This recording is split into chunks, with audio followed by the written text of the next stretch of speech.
Hello, welcome. It's Saturday, January the 24th, 2026. Welcome to another episode of Have a Say 247. My name is Rudolph Okonkwo.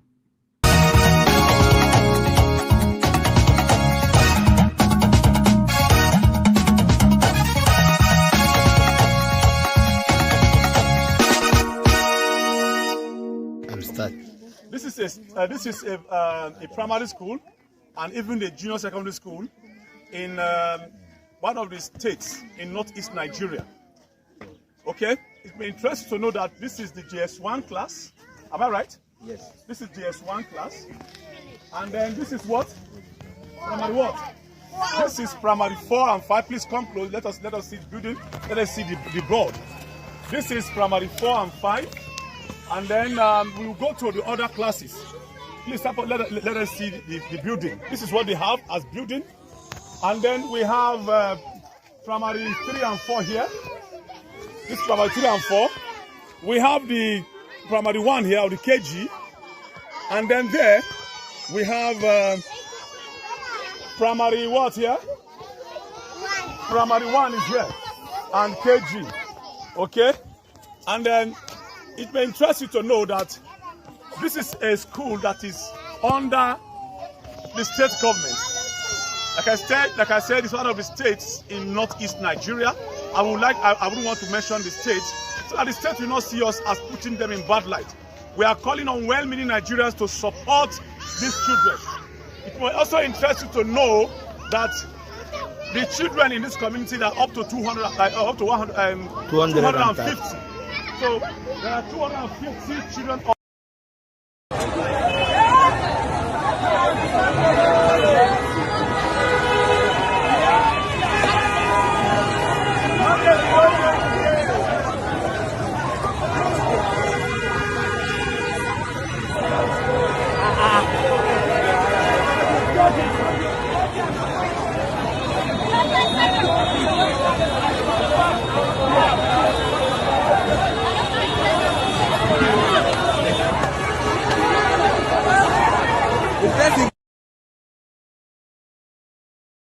Another statement very early this morning said no ambassador for Turkey yet.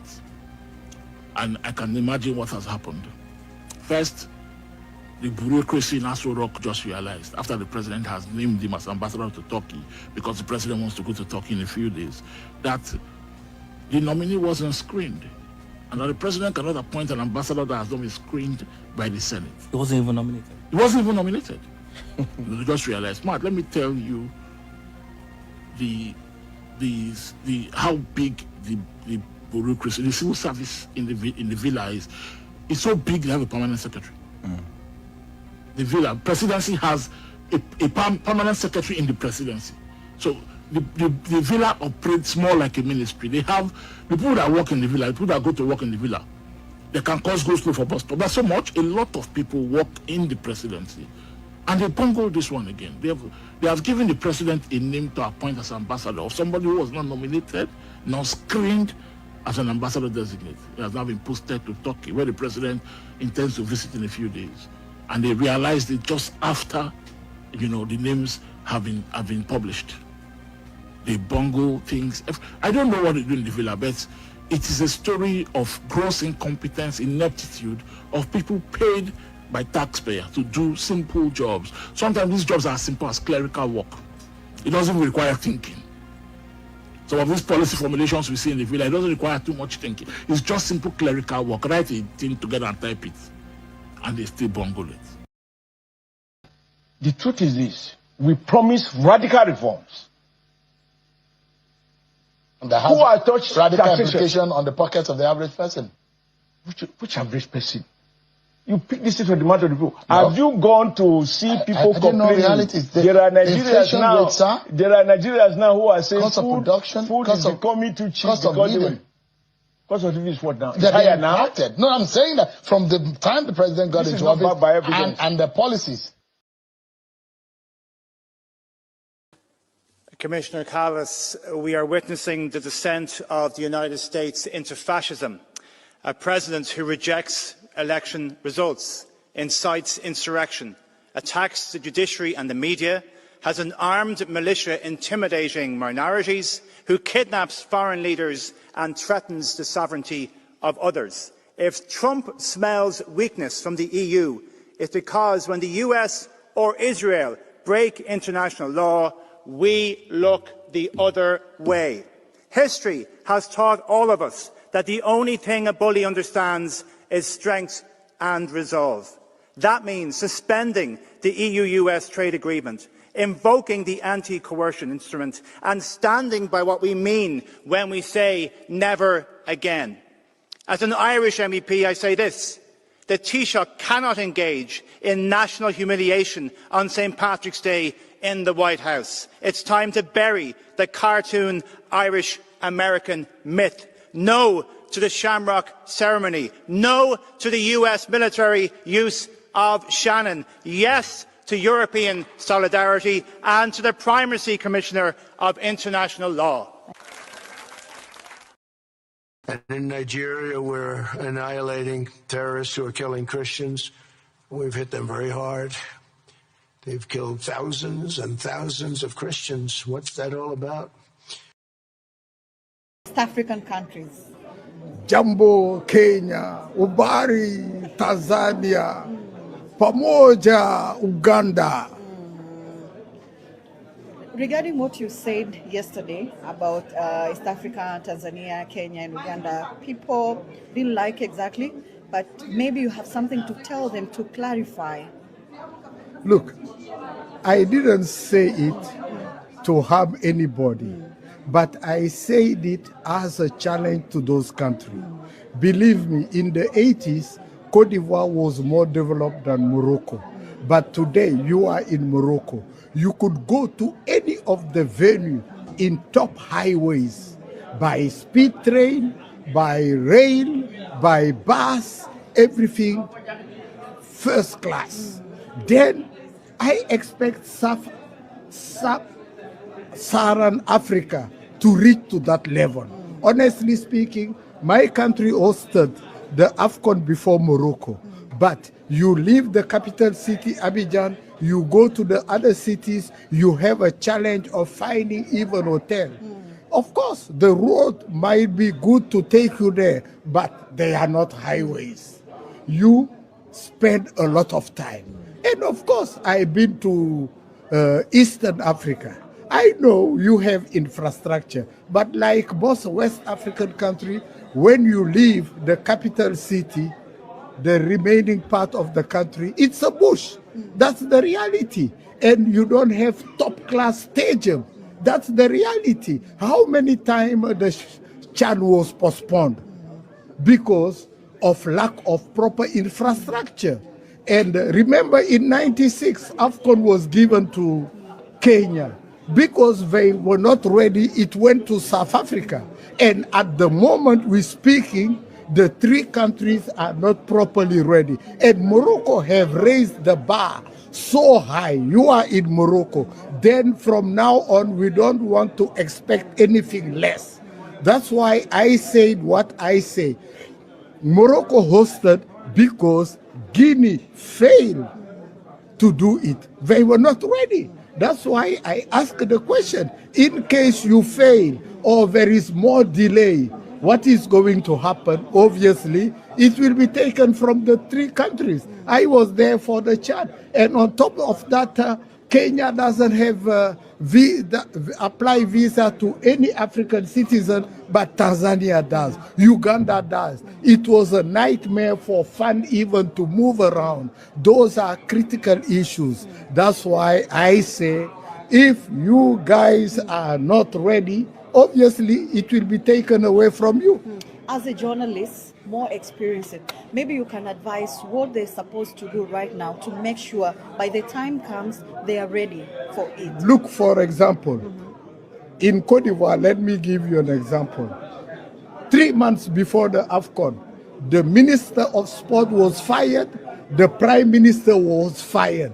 Why? Because the pitch, soccer pitch, was not right. The government invested a lot of money, it went a different way. Now, first rate, the pitch became a swimming pool. And look at Morocco. We came in the rain. The day of the opening ceremony, it was raining throughout the day, throughout the night. But we could see the ball rolling like on a carpet. We expect something like that in the 3 eastern countries, not less. You understand? And of course, here also, every city I've been, you find a 3-star hotel, a 4-star hotel, a 5-star hotel at a reasonable price. Then the AFCON, it's on the pitch and outside the pitch. The external facilities also are very important. When you're hosting, you have to build a proper network. Here, with the train, you can go everywhere. It's not the case in Cote d'Ivoire, and I don't think it's the case in Eastern Africa, where you can go to every city in train. Then there is a lot of work to do around the AFCON. And if you do less than Morocco, believe me, everybody will criticize you bitterly than what I am saying now. Now I am just making a suggestion, but the critic will come in 2027. And believe me, if you're lacking, CAF will have no sentiment. They will take it away because they have done it so many times already. Even as I mentioned, they did it to Kenya already in the past. By the way, what you're saying here, it's like you don't find practical the idea of CAF having the Zono, like different countries from the Zono, to prepare a major tournament. Maybe it may be Chan, AFCON, whenever, or under 17, under 20. You don't like that kind of idea? No, the idea is great, but the countries must be perfectly ready to host. Today, CAF has reached another level. You can see so many countries are watching this AFCON, the facilities. And the judgment, the critics, is not Africa.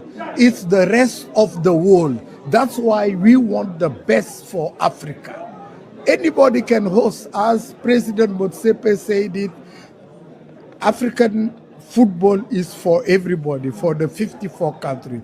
But if you want to host, you must be ready. You must prepare your country for it, and you must build proper infrastructure. And let me tell you, sport will take millions of youth out of the street. But in most of our countries, we don't even have proper sport facilities for the youth to play. You drive here in Morocco, even at night they are playing football everywhere. That's what I want for sub-Saharan Africa.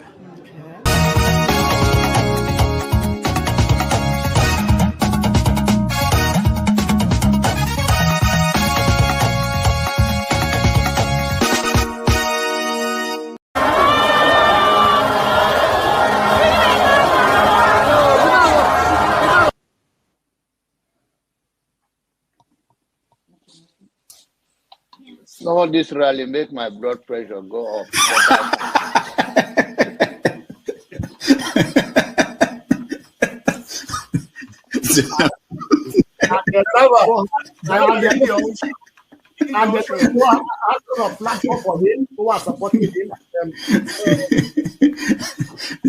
So you should get a filter sometimes, filter your thoughts before you say.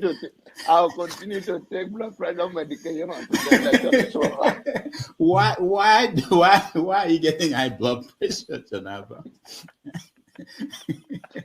Now, I'm not taking medication for myself. I'm taking it for people like some of you guys that after the January, February something, and then people like Soludo, that is a good spoiler. I thank God for his life. He's working for my. And I am ready to die defending Nigeria in whatever way. When it is God's time for us to go, it is. And you took my time to God. You are ready to defend Nigeria. I gave you my time. No, I'm coming. Alexi, hold on. You already started.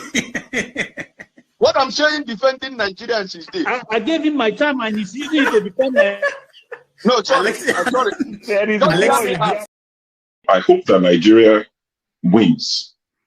I'm never going to wish any president evil so that I can say I told you so. No, I won't wish them evil. I hope. You see, I'm not praying. There's no point. I can't pray for Nigeria to be fine.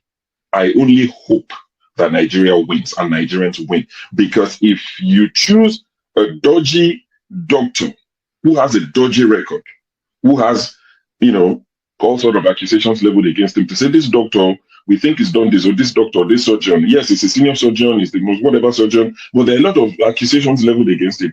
If you choose him to operate on you, and you tell me to pray for you that it doesn't kill you surgery, what's the point? I can't pray. You might make it, you might not make it.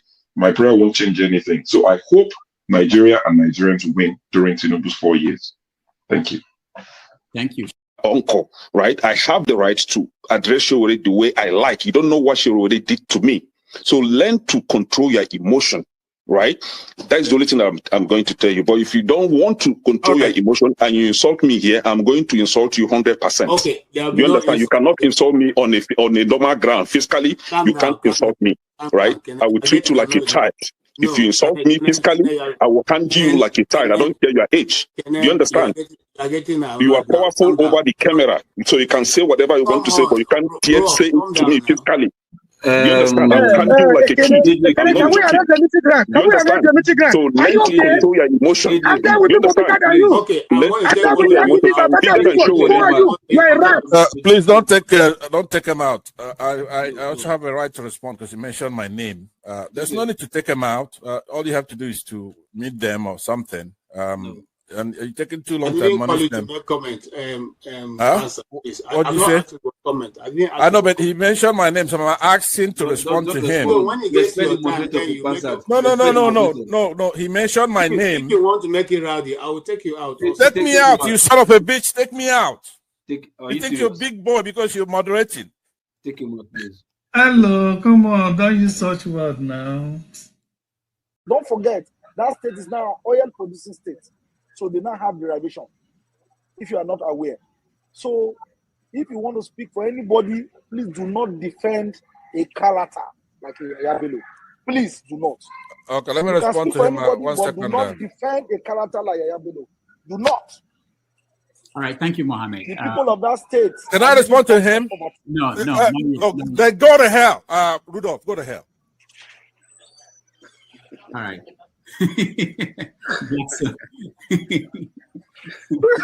Rudolph, I've never seen this part of him before. Tinubu is a criminal, yes, of course, a categorical grade 1 criminal. The only person more criminal than Tinubu in Nigeria is probably Babangida. But he's a criminal, and is he fit for purpose? Absolutely not. Should Tinubu be the president of Nigeria? Categorical no. Is there a better option than him? That is subjective. So show me who he is. Please, I want Soli to tell us who are the fools on this panel. I consider you a fool. Yeah. On this panel, yeah. Who are the fools? I will explain the foolish statement that you made. When you were talking about Showore. I made a foolish statement. Yes, you did. You must be very stupid if you don't know how to respect your elder. You are very, very stupid. Are you crazy? You must be very stupid to use that word on your elders. Am I your mate? You're a very stupid boy. Can you learn how to talk? If you cannot handle it, don't ask me. Can you learn how to talk? Mute your mic. See, don't be fooled with the comment section hype. So excuse me. Okay, hold on, so guys. I expected you to ask him to withdraw that word. Nobody is a fool on this panel. Okay, hold on. Stupid. Can you call your? Okay, hold on, everybody. I know we are ranting. Can you call your father a fool? No, hold on. If my father behaves like you, yes, I would. No, please, everybody, calm down.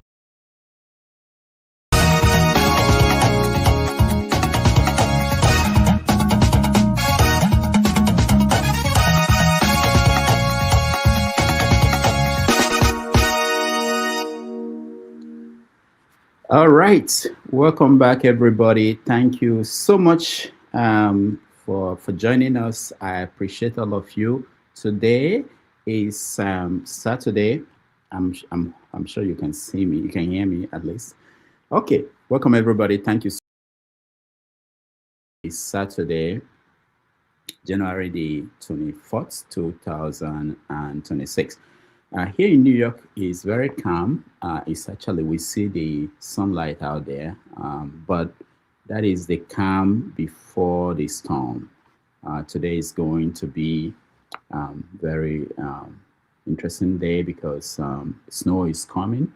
I think it started in the southern part of America already, and over about 200 million people will be impacted today. So I hope those who are in America, you stay safe, stay indoors if you don't have to go out there. We are back again on this Saturday to look at issues in the news.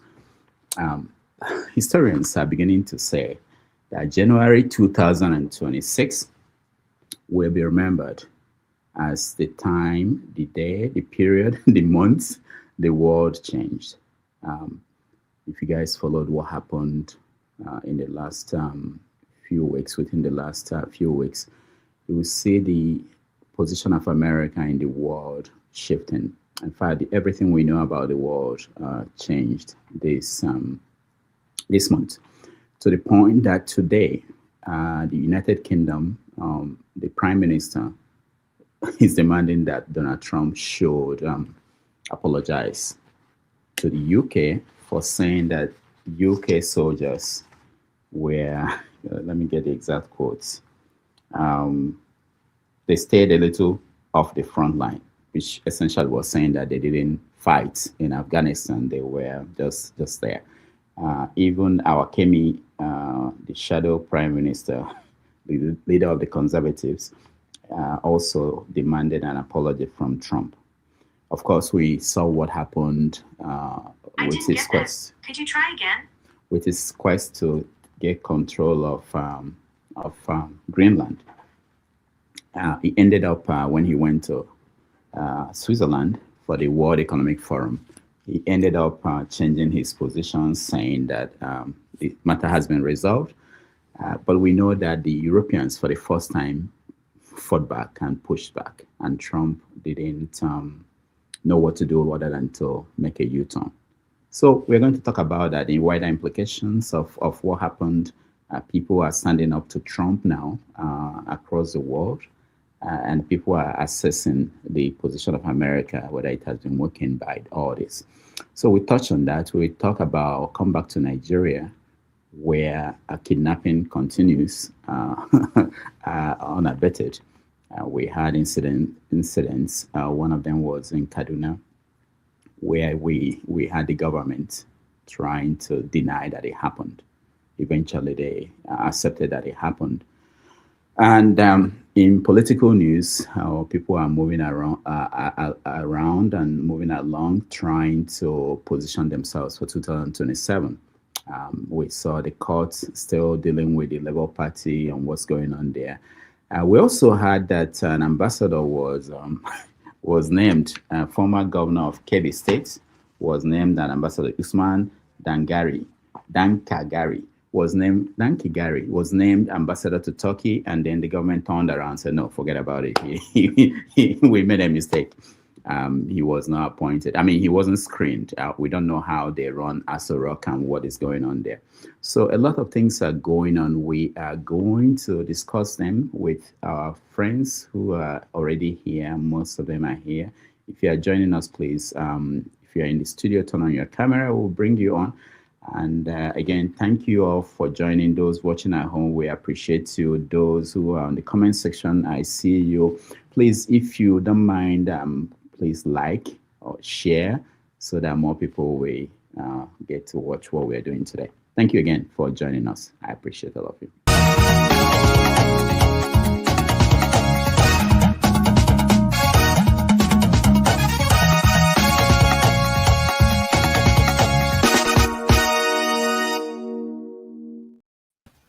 All right. Okay. It's off.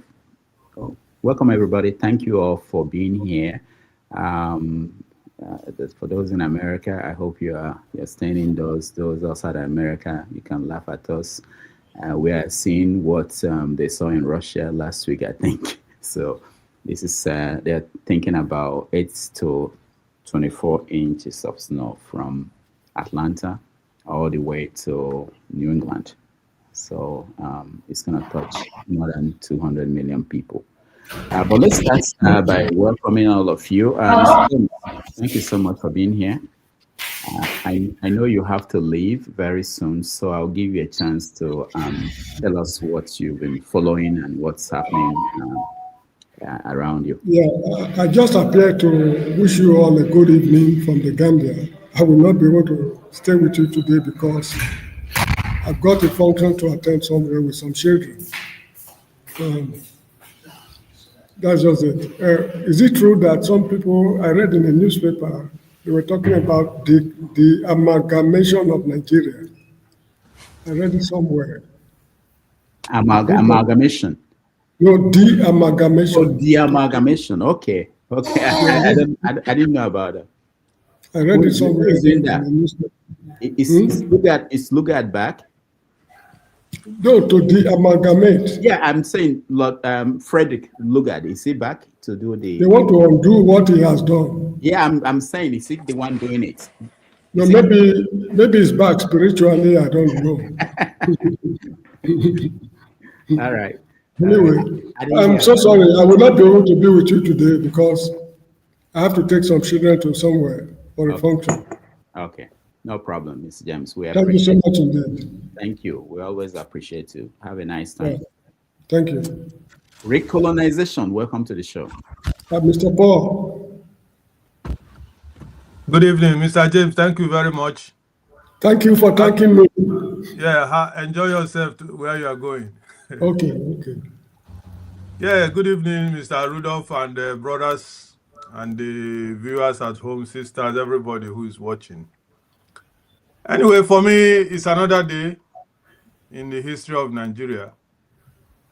And I mean, you have showed everything, all the big things in the news you have highlighted. I'm just waiting to throw my own stone at the targets, Remind me where you are. I forgot. Is it? I know it's Europe. Where in Sweden? Is it? Sweden, Stockholm. Okay. You've been talking about snow. We have been having snow here too. All along, it's very cold. It doesn't matter if it happens in Sweden. It's only when it happens in America. Not just every part of America, New York. Then it becomes a big issue, But we have been almost a week now or 2 weeks now. We've been having heavy snow. Wow. And the temperature has fallen up to sometimes -8, -9. So we are used to it anyway.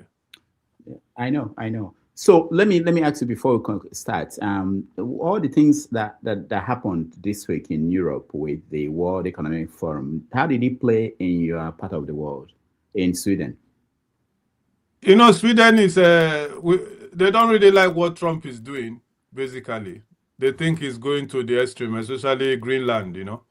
Greenland is in the Scandinavian area. Denmark, we are close to Denmark here. We are the Scandinavians, Denmark, Norway, Finland, Sweden, and so they are not happy about it. But Trump is the greatest of all time. He's trying to shape in everything, wake everybody up. I personally support him. There are some people sleeping, Yeah, thank you. All right. Abure, welcome to the show. Assalamu alaikum, Jama. What did I miss? I don't know. I should be asking you because so they say though there's madness, there's method to the madness. I'm trying to quote Shakespeare, but I don't forget I'm a product of Monday Paolo. But the point is that the whole world has come to the understanding that the man they refer as clown is not, there's method to the clownishness and to this irrationalness that some people want to see. So I mean the world is taking shape.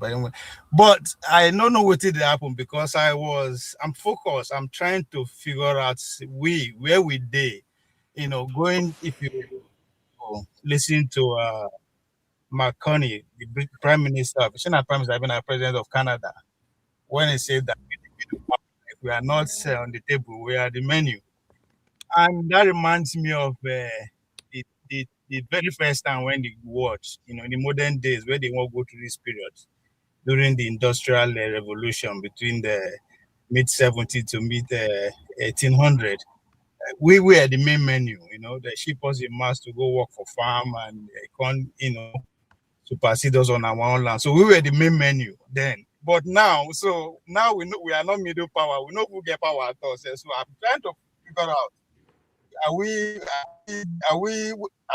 part of the menu? If we are we a dessert, as they call them for America, or a side dish? So where are we there for the menu? because we never understand where they come yet. We see we are still caught up in the madness, right? But those middle power don't realize they come. This is no longer clownishness. This is no longer about this man. This is the new world. So, and it's obvious to them that they are a menu. Whether they like it or not, it's too late. They are the menu. So us, where we dey? I think I would water they take wash hand when they don't talk finish. So that's why I'm just my head bet on that, to trying to figure out exactly what is our own leadership actually doing. On a more serious note, Bola Tinubu come back. I was glad he came back. Bomb no accompany and come back as if he got a deal, going by the New York Times headline. So, but still, I can't figure out where these men, because they are feeling it. The reality is telling on every one of them, but I don't know what is going on. All right. We'll get to that. I think that will be our first topic. We will actually, because I think the Prime Minister of Canada made a speech that will be remembered for the next 50 years. That was a very, I used to read a magazine, not a magazine, kind of a small printout in the library. It's called Vital Speeches. And I always wonder who picks this. Someone will pick the speeches, most important speeches made in the world every month, and publish it in that. If you have any public library, go. I don't know if they say printed, but it's called Vital Speeches. And I always feel like, one day I'll pick a speech and I'll say, this should be here. I think that speech will be in that journal. This is wonderful. I'll play a little bit of that when we get into that conversation. But we are going to talk about that because it's very important. We may not know. This is exactly the point. The world changed. All right, AY. Good morning, everyone. I was also interested in that Canada Prime Minister speech. Definitely a brilliant one. Those are the kind of leader I think the world needs right now. With the madness going on, people praising Trump for his foolishness. Your guest last week, he was really annoying when it comes to the politics. I was unable to come in, where he kept praising Trump. Trump gave power quietly and left. He repeated that like twice. Nobody challenged him. Trump did not give power peacefully. I don't know if you forgot what happened on January 6th. Trump is, it's just sad that we have people praising this guy, supporting him for their own selfish foolishness. The world are standing up for him now. I mean, the Canada Prime Minister is forming new alliance across board with China, with Australia. This is what you're going to see because Canada was the closest ally to America. For years, Canada and America, you can't really distinguish them. The Europe, they are standing up for him. But we know they hear AY. Oh, you can't hear me? No, we can hear you. Now you know the hear him. There's too much to know where you did. I can hear you. Okay, so with the threat all over the Europe now, they are standing up for him. Last week he threatened he was gonna put in tariff again. When you saw what happened, if you trade in American stock market, you know what's going on. The market collapsed in one day. So he went back and said, no, I'm gonna remove it, I'm suspending it. These are all foolishness. You can't keep invading countries in the name of you are a superpower. Yes, America is superpower, but you need to respect people's sovereignty. You need to respect people's borders. So when he saw the world, nobody was laughing, then he has to move back and change his plan. The other thing we need to be looking at for now is the threat to Iran. Iran are also out there telling him, if you throw a missile into our country, we are going to throw whatever we have. He needs to stop. He needs to stop because he's not doing this thing for the good of the people of the country. It's for his own selfish interest. With Iran, you know, if we know the history, what happened, how America kicked out the elected government before they bring in the Shah regime. The Shah regime, Iran were really angry with the regime. They kicked them out, and that's where you have what the leadership in Iran right now. So we need to know all this history. As the case of Nigeria, yeah, we got issues in Nigeria. Trump is definitely not interested in Nigerians. He's basically interested in deals. Like somebody rightly said, I feel there is a deal going on with Nigeria government. They are not going to tell the people. Definitely, Tinubu, he knows how to strike deal. I think he's going to be much interested in that deal with Trump, but hopefully he's not going to send Nigeria out. With the politics going on in Nigeria too, I think the Kano governor just decamped to APC. I think that's also a topic. The issue of the vice president, if they are going to replace Shetima, I think that should be a topic too, because it's a lot of politics going on right now. Daddy. So we shall see. Thank you.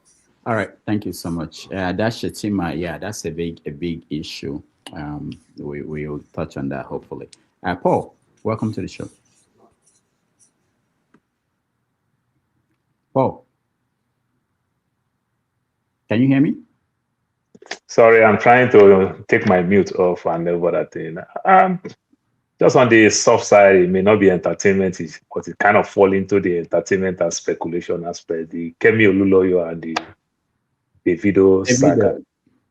Yeah. Why are you? Who is Kemi to you? Kemi Oluloyo, it's just somebody who I would call. Paul, say the truth. I'll be age mate. Say the truth. Who is Kemi? I'm talking about why she matters. Is she a journalist? Is she? What is she? She's an acclaimed journalist. She's an insider. She's an insider. Papa now one of the power brokers. That's very important. Yeah, that is true. Then Kemi Oluloyo from small, they took him to UK. From the UK, find himself in the US. Maybe he couldn't cope in the UK. Then they send her to the US for study. Then she just flip-flop here and there. She was also in Canada. She was also in Canada, Paul. Yeah, she was deported in Canada to Nigeria. You understand? And then she was in the US, then moved to Canada. From Canada, then they deport her to Nigeria. So right now she claims the former governor for your state too. Yes. Yeah. So she claimed that she is in the US, but to some extent, I don't really believe she is in the US because she was never a citizen in the US before she moved to Canada. Then when she moved to Canada, got deported, and you know the game. So she might lose her green card for the many years that she's been in Nigeria. But she has 3 kids who are US citizens. And the last one just went back to New York for schooling. She took the last one back to Nigeria. So when it's time for him to go to college, and went back to New York for college. So I don't know, but she's claiming that she's in the US, but never show any proof at all she's in the US. To some extent, she may be in Ghana, because to some extent, she speaks much, much better about Ghana.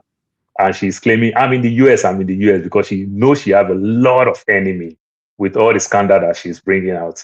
So to make people not to think how we can get her, like the way she was arrested in River State, you know, and every other thing. So she's just pretending here and there and every other thing. So it was funny when this banter is coming and every other thing. So I sent that one thing. I said, Kemi, I know you are not in the US, you are in Ghana. She blocked me. It was funny because everybody just naturally believed that she was in the US. But I know for many years, she got deported in Canada, stayed in Nigeria for over 10 years. And she said she was never a US citizen. Yes, kids may fight for her. They may push. She might get it. But since she claims she's in the US, no proof. That she never show any proof, any slight proof to show that I'm in the US. So that's kind of funny. and everything. So that's on the Kevin side. So you know the way she's breaking all this. She's our Nigerian TMC kind of. So not journalist, but she's just a TMC. One woman TMC. Yeah, if you look at very well. So I'll try to answer your question, Dr. Dayaz. Is she a journalist? No, she's just a TMC. Okay. So what she does, she picked the other side of the news, you understand, but she's a good communicator. Then she stands strong. She's that good student who knows how to debate very well. Then she stands tall or needs to debate. And while she's debating, of course, naturally, people want to listen, whether she's making sense or she's not making sense, then she's cashing out. That's a strategy on its own. You understand? She's cashing out. So it was funny, but the way she blocked me when I said, Kemi, I know you're in Ghana, you are not in the US. If you are in the US, she'll prove. So 2 days ago, then she wear one of the hoodies and everything. I was just laughing. I was just laughing. I said, okay, now Kemi want to use this sweatshirt to show that she's in the US. But I don't have any evidence that she's in the US, but I just want to do her the kind of thing that she does to people. And it's not like I have any information where she is and everything. So it was just funny, but I was just talking about, I said, Kevin is so lucky. If I'm that person who have big platform and say this kind of thing, that maybe so many people will pick it up. Now they want to dig deep to know whether maybe she may even be in Nigeria. You never can tell.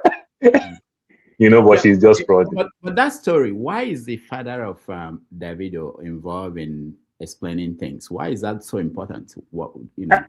Kemi has been hard on that family for a very, very long time. But what the father involved himself with this Davido thing, to some extent, I don't support. Davido is a grown man and everything. And this is Nigeria. If I want to play the devil's advocate, Davido can compromise anybody. In Nigeria, somebody wants to come and take just a swap from your mouth and everything. If I tell that person who is earning $100,000, I'm going to give $10,000 right away. This is the money right now. And everything. Won't that person even swallow my spit and put his own spit there? This is Nigeria that we are talking about. You understand? But to some extent, the father also made claim that for several tests that they did, the same kind of analysis came with two different places. Is it that they plant somebody in two different labs that will have the same kind of DNA? That makes sense and everything. But I just understand that this shows where our country is not working. These are issues by now. The government should have come in and made an independent umpire, carry out all these things and everything. Because Davido is big. You understand? And if you are big in Nigeria, you can get away with anything. You understand? So sometimes you can play the devil's advocate. I feel for the Davido's family, and I equally feel for that young girl that the system failed both sides.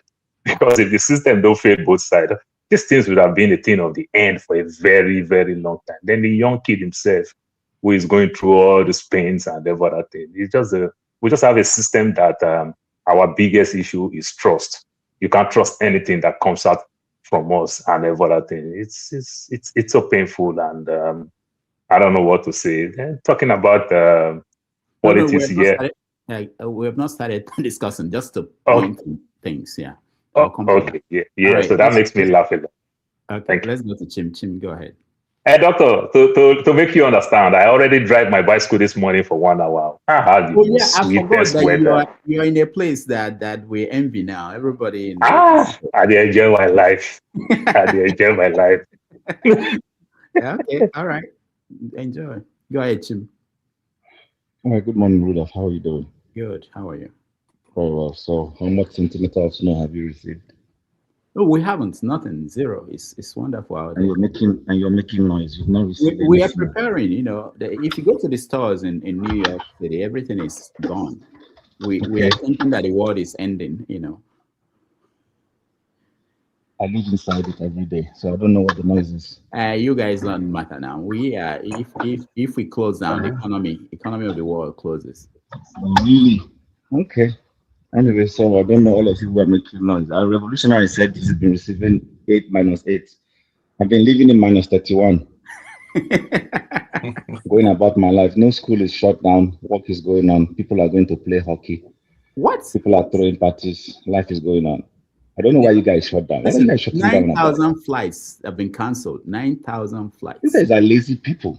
No, Chim live in deep freezer. Just say, Exactly. Chim, they will not understand when you say -30. They will not understand. Schools Hey, -30. Yeah. Tim, we go about it. I am plus 67 today. Very Okay, juicy weather. luckily, I won't mind switching places with you though. But I the have point like I'm three. making is, I have like 3 party today. You understand? This is party time. Chim go there inside freezer for like 4 to 5 months straight. Bro, in Canada, now normal thing. If you want to lock that school in Canada, you just lock it for 4 months. I don't know why you people are talking about lockdown. Life is going on here. People are going to work. Life moves on. I don't know. You guys are spoiled. It's still 5 degrees, so it's not even negative. These places, they are shutting down. Exactly. So, anyway, so I think it's the Russian one that was quite of a surprise for me. I think somebody said that was like a 4-story type of snowfall they received in that particular place. So, but that's unusual, But any other thing I'm hearing is just child's play. You guys should just go about your normal. Unless it's a tornado that is coming, then I can say, okay, sit in the house. But it's just snow. Come on, it's normal life.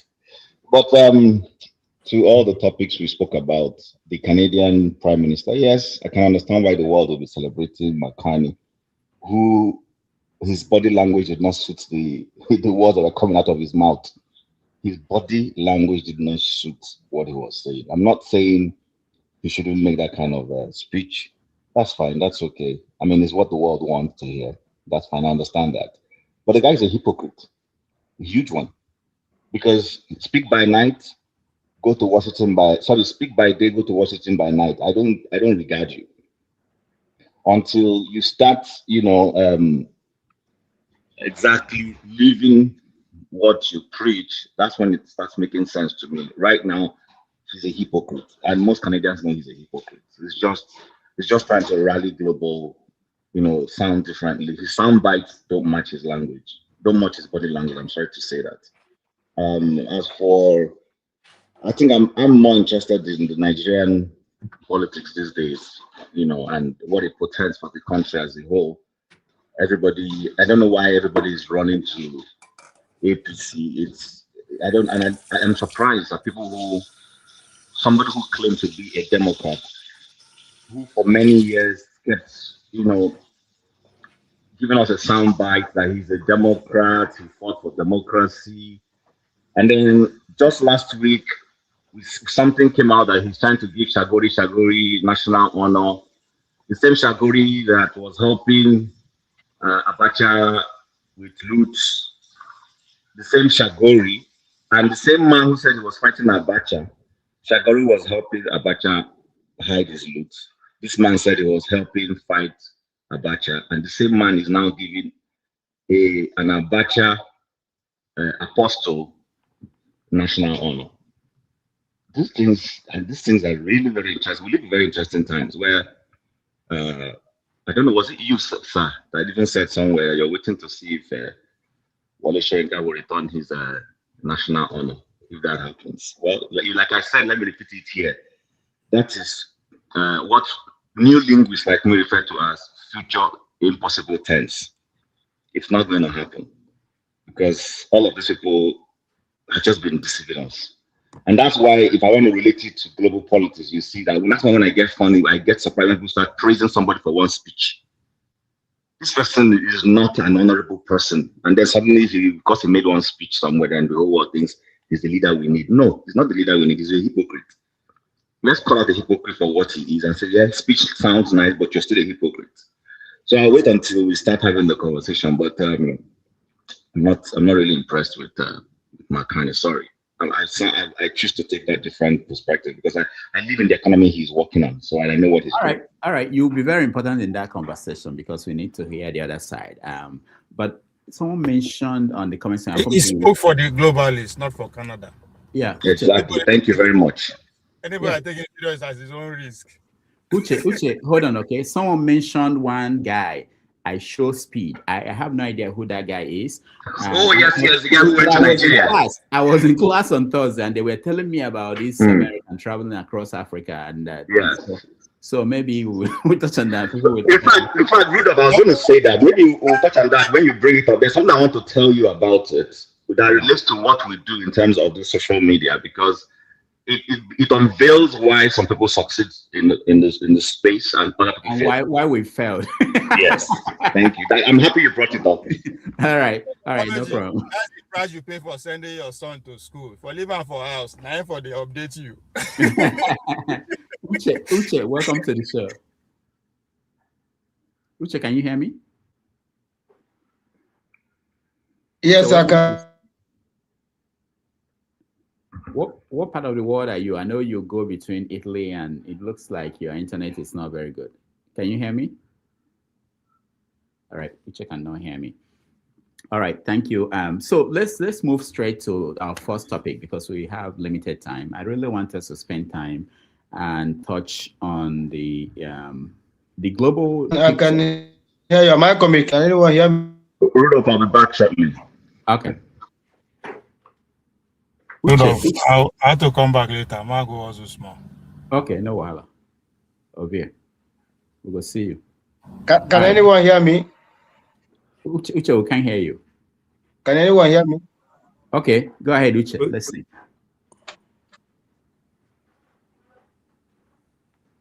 Yeah, it's like I'm having distraction. Someone is calling me. Okay. Good evening, everyone.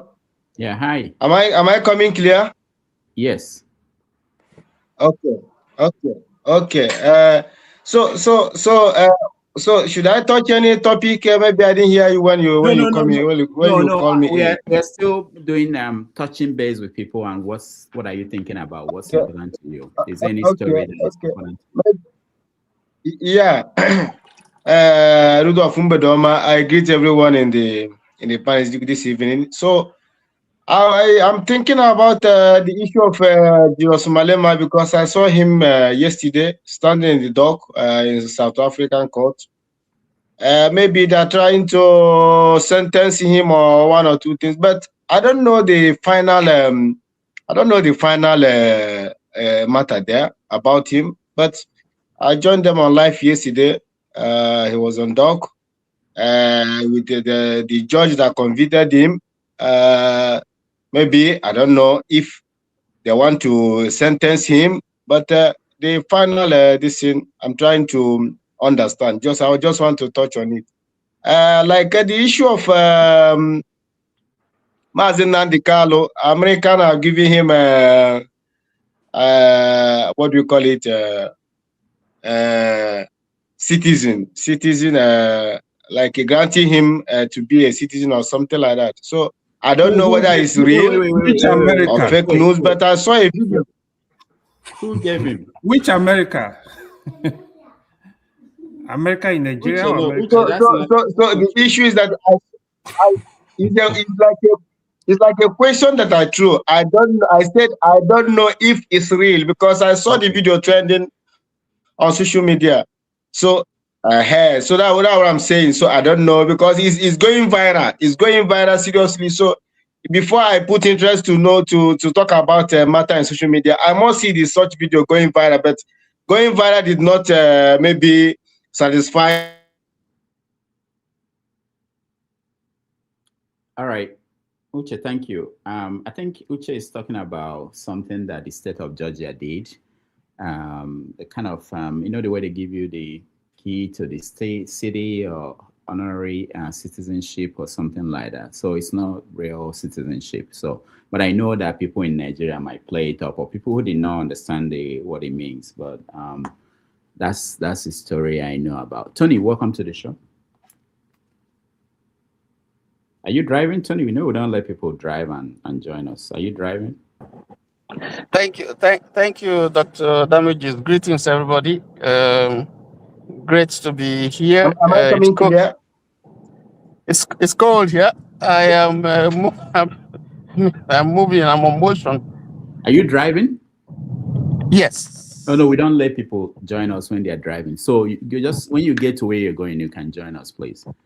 Okay. We don't have insurance. Okay. I'll join later. Thank you. All right. Thank you. Okay. All right. So several things happened in the world. Let me just share the link for those who want to join the conversation today.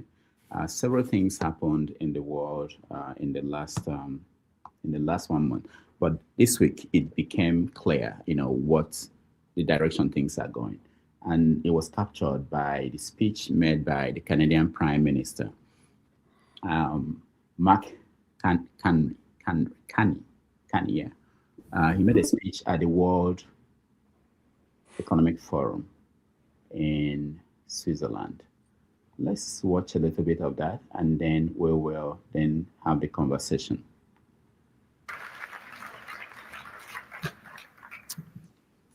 It seems that every day we're reminded that we live in an era of great power rivalry, that the rules-based order is fading, that the strong can do what they can and the weak must suffer what they must.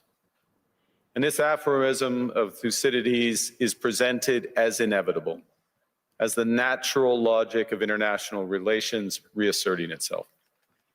And faced with this logic, there is a strong tendency for countries to go along to get along, to accommodate, to avoid trouble, to hope that compliance will buy safety. Well, it won't. So what are our options? In 1978, the Czech dissident Václav Havel, later president, wrote an essay called The Power of the Powerless. And in it, he asked a simple question: how did the communist system sustain itself? And his answer began with a greengrocer. Every morning, this shopkeeper places a sign in his window: "Workers of the world unite." He doesn't believe it. No one does. But he places the sign anyway to avoid trouble, to signal compliance, to get along. And because every shopkeeper on every street does the same, the system persists. Not through violence alone, but through the participation of ordinary people in rituals they privately know to be false. Havel called this living within a lie. The system's power comes not from its truth, but from everyone's willingness to perform as if it were true. And its fragility comes from the same source. When even one person stops performing, when the greengrocer removes his sign, the illusion begins to crack. Friends, it is time for companies and countries to take their signs down. For decades,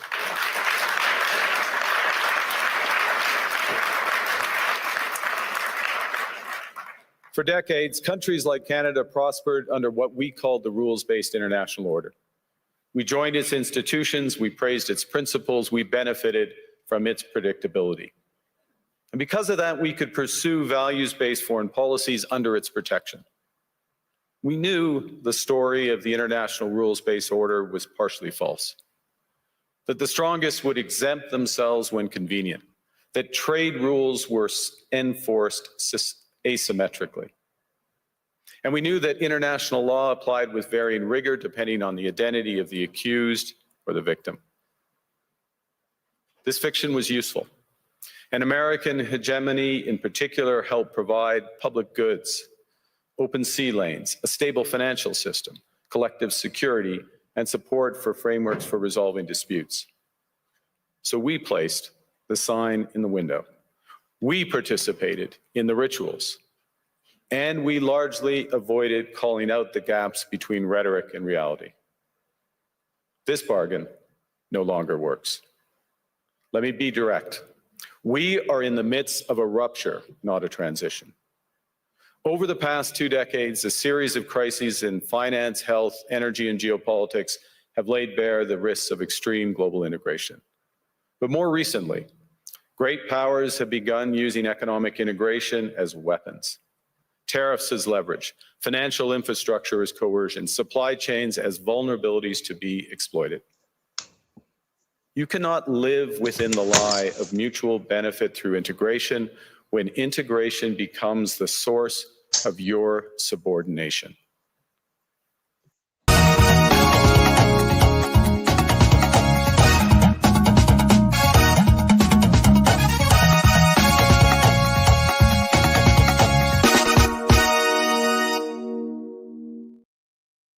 All right, welcome back, everybody. Thank you so much for joining us. We are going to pause the Prime Minister's speech and take a look, unpack some of the things he was saying. It was shocking to me. I don't know about you guys listening to him. This is a what they call medium power country in the world, essentially saying that, oh, we've always known that this is rigged, this is wrong, this is unfair. But we were benefiting from this and we kept quiet. Now we are no longer benefiting from this, so we are complaining, oh, this something has to be done. So that's my summary of what he essentially was saying. They knew that this is all against small countries, poor countries, all the bad things. They're just saying I'm an accomplice to all the criminal activities that happened in the last 80 years, but now it's not in our favor. We have to do something. All right, AY, let's start with you. Yeah, again, as you rightly said, right? I think the three most important points I pull out from his speech. One was the challenge a long-standing global world order, right? The second one is the one you just mentioned. So he called for the new coalition among the middle powers, what we call the middle powers, like Canada, Europe, countries like India, even China. And he also asserted Canada's sovereignty on the world stage, which I find very, very interesting and very important. So that's what you see the coalition against Trump when it comes to Greenland. They wanted to prove a point. Because what Trump has succeeded in doing, it created the war tariff. Day one, I knew he was going to use this tariff to bully countries that don't comply to his madness. That's exactly what is going on. So you hear him, the moment you go against him on anything, he's going to threaten you with tariff. And you look at it, I mean, some of us live in America, right? How has the tariff benefited America? No, nobody can say he benefited. What is going on with Americans, those of you that don't know that supported Trump, America are paying more for the tariff. America are paying for it. America are seriously paying for it. Trump has not helped America in any way. When you look at the economic number, the numbers are decreasing, they are not good. Apart from his madness going on with the immigration stuff, picking people from their home, irrespective if you are a citizen or not citizen, give you authority to ICE to be shooting people. There is nothing he has done for this one over a year he has stayed in office now. So I think the world actually recognizes this now. I mean, where you see Putin was kind of supporting him with the Greenland issue. That's when I knew these guys, they just want to share the country among themselves. They want to share the world among themselves. But I'm happy for Canada. I know my brother Chim was talking about Kani. Trump is not a match for Kani. People can read Kani profile. Kani was the first British governor. I don't know what they call it. They are CBN governor. Non-citizen. He was the only non-citizen that have entered the back of Britain. He's the only person. Apart from that, he works with Goldman Sachs for years. He worked with former Canada Prime Minister. In fact, the two prime minister, two prime minister, Justin Trudeau and Stevie Harper, the one before Justin Trudeau. He's very brilliant. He's very brilliant. So I'm not surprised. Now what he's doing, which is the right thing to do, is forming alliance with countries that ordinarily they have a long-standing issue with Canada, like China. He just left China last week or last week, yeah. He was in Qatar. It's forming alliance. Canada have a lot of potential. So the way Trump was coming with this tariff issue is more like is telling the world we are feeding these people, but this is not true. Canada have been feeding America in some ways. Canada provide electricity for more than 100,000 Americans. If you don't know, Canada provide a lot of oil for America. So it's a win-win. So agriculture, Canada produce a lot of agri-produce for America. So don't let anybody tell you, oh, it's America feeding Canada. This is not true. This is a verifiable fact. Yes, America is America. America is big. You can't deny that. America is superpower. But that does not mean you should be bully every country, bully everybody. You go to Venezuela, pick up a president just because you need the oil, not because of the people. The propagation in Nigeria as regard the Christian genocide, it's not because you love the Christian. If you love the Christian, you could have asked them, I'm giving asylum to 1 million Nigerian Christians, let them come to America. How come that did not happen? But there is interest. He have interest in Nigeria, which anybody that think clearly knows. It does not have anything to do with Christian in Nigeria. It does not have any. God does not like you. It does not like black people, period. When you come to America, even the police are saying it. Go to Minnesota and see what is going on. Their target is black and brown people, not white. Trump himself openly said, why are Europe not migrating to America?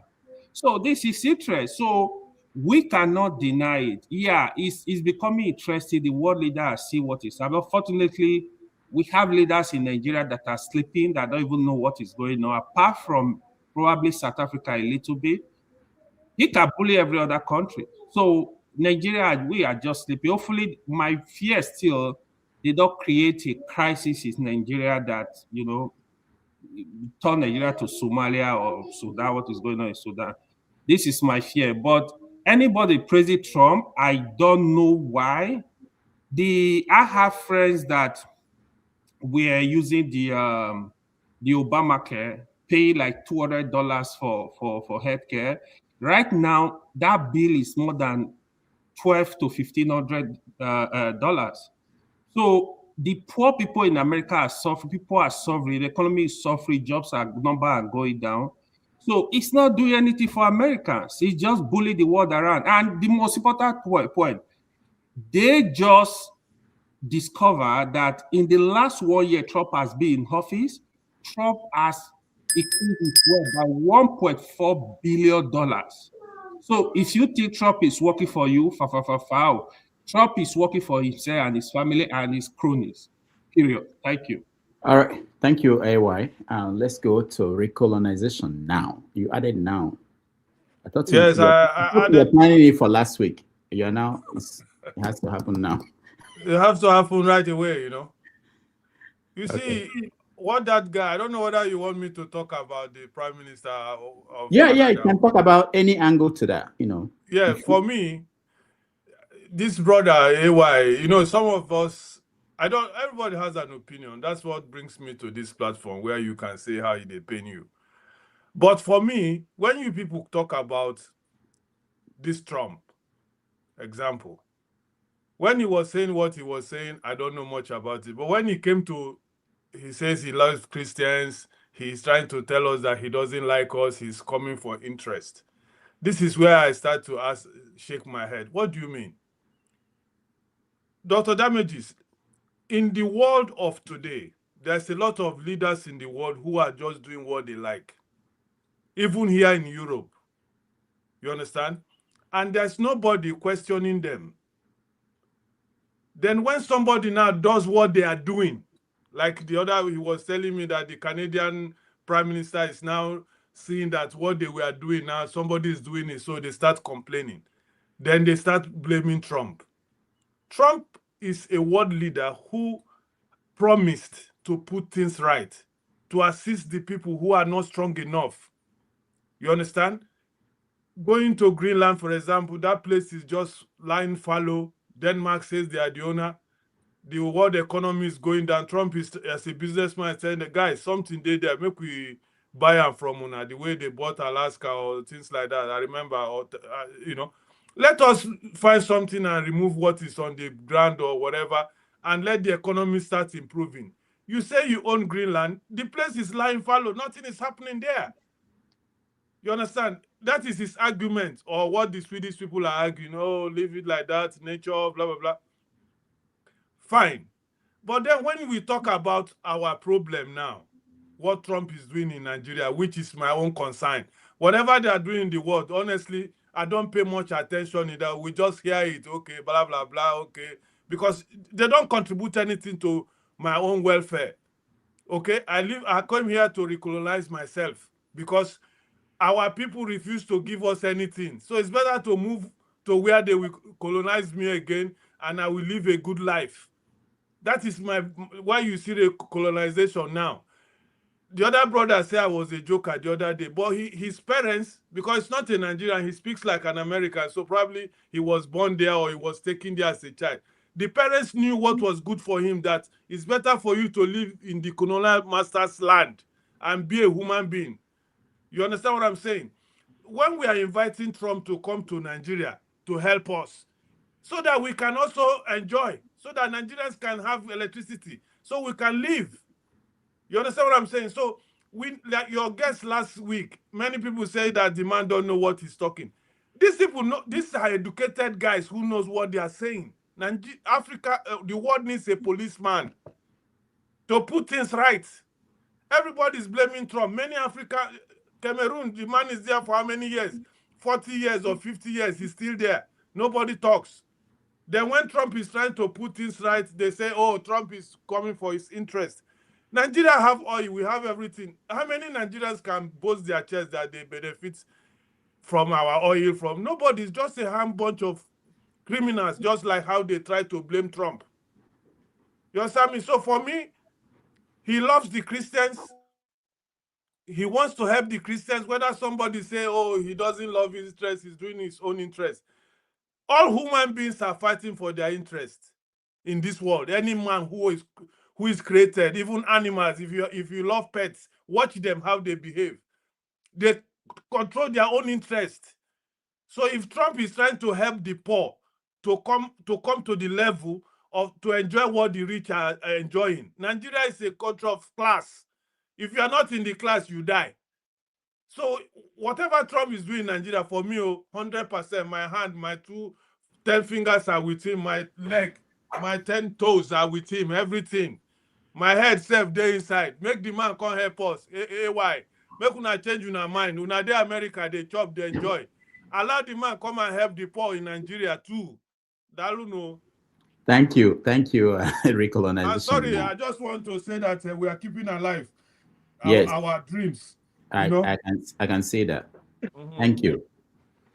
Paul, welcome to the show. Yeah, Doctor. Doctor, on the flip side, let me run away. Thank you. We are on the background enjoying you guys. Thank you, sir. Yeah, just be at the background and listen what I will say because I'm opposing you. On the flip side, I was in America, chopping and enjoying and everything, and I'm so thankful to the good Lord. Finish so that you don't think we are afraid of what we are saying. Okay, so I'm so thankful to the good Lord that I'm chopping and enjoying in America because all my life, every time I see an American, they chop, live better life. They use my sisters, my mothers as housekeepers. They use our fathers as drivers, as gatemen, and everything. So lucky me. Do they have any other thing to offer apart from those things, Paul? I'm going somewhere. Those jobs they are doing, are they not well paid?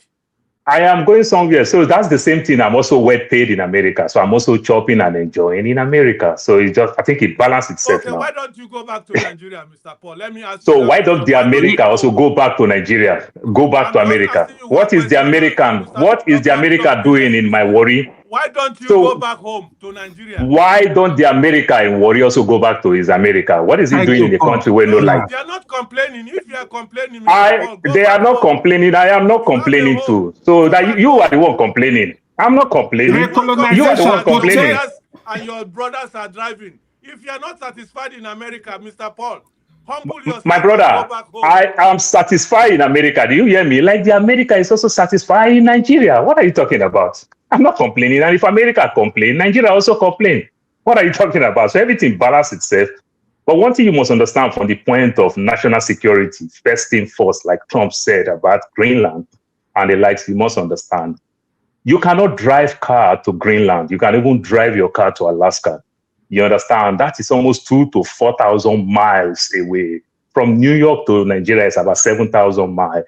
You understand? You cannot even drive to Greenland. America want to acquire that place and everything. But guess what? You know you can walk from Alaska to Russia that America literally bought. So if you bought Greenland again, then tomorrow the places that is a little bit close to Greenland again, you will say for national security again, you want to take it that the other person is too close to you. You understand? You can't really walk from that. Yeah, I get what you're saying. No, you know what he's saying. He's speaking in parables. Don't worry, we understand. Oh yeah, so you can't walk to Greenland. That's what I'm saying. But I mean Alaska, kind of. That's how close he is in Alaska. You understand? If America and Russia have good relationship, you can drive from Alaska to Russia. That's what I mean. You understand? It's just because of the relationship, it's not there. But that's how close he is. So when America said, based on national security, that Russia is encroaching, China is encroaching, that's why they want to take that place and everything.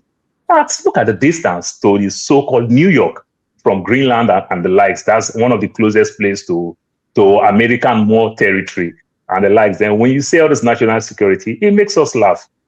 Then another way around, when somebody is talking about, oh, Trump being nice, Trump being this, Trump being that, it's just laughable. You understand? No matter how evil you can be, how barbaric you can be. My father of blessed memory used to say something. He said, there's only 2 times a thief cry and everything. A thief successfully, if he stole and he acquires wealth, if he sees his child want to steal, he cries. Why do you want to do this thing? And everything. That's how it is. So which means no matter how bad you can be, you can still be good for one purpose or sometimes different purpose and everything. Because you don't want your son to steal. That's why you steal.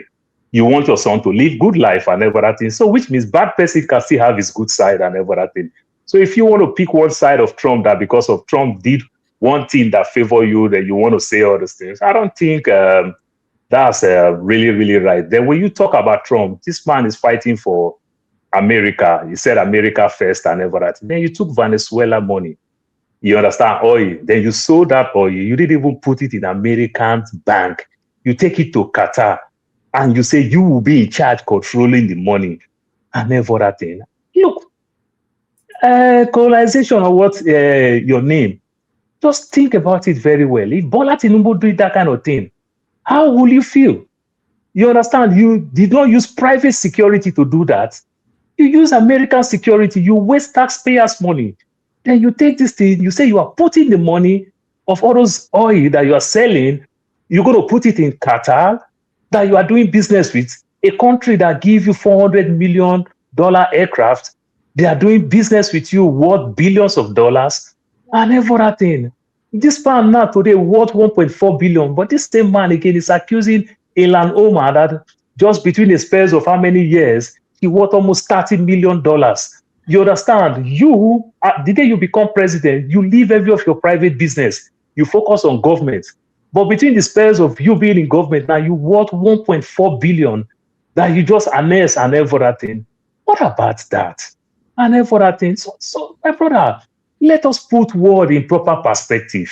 You understand? Nobody is perfect, but if you see things, when we pick and choose and everything, we make the monster grow.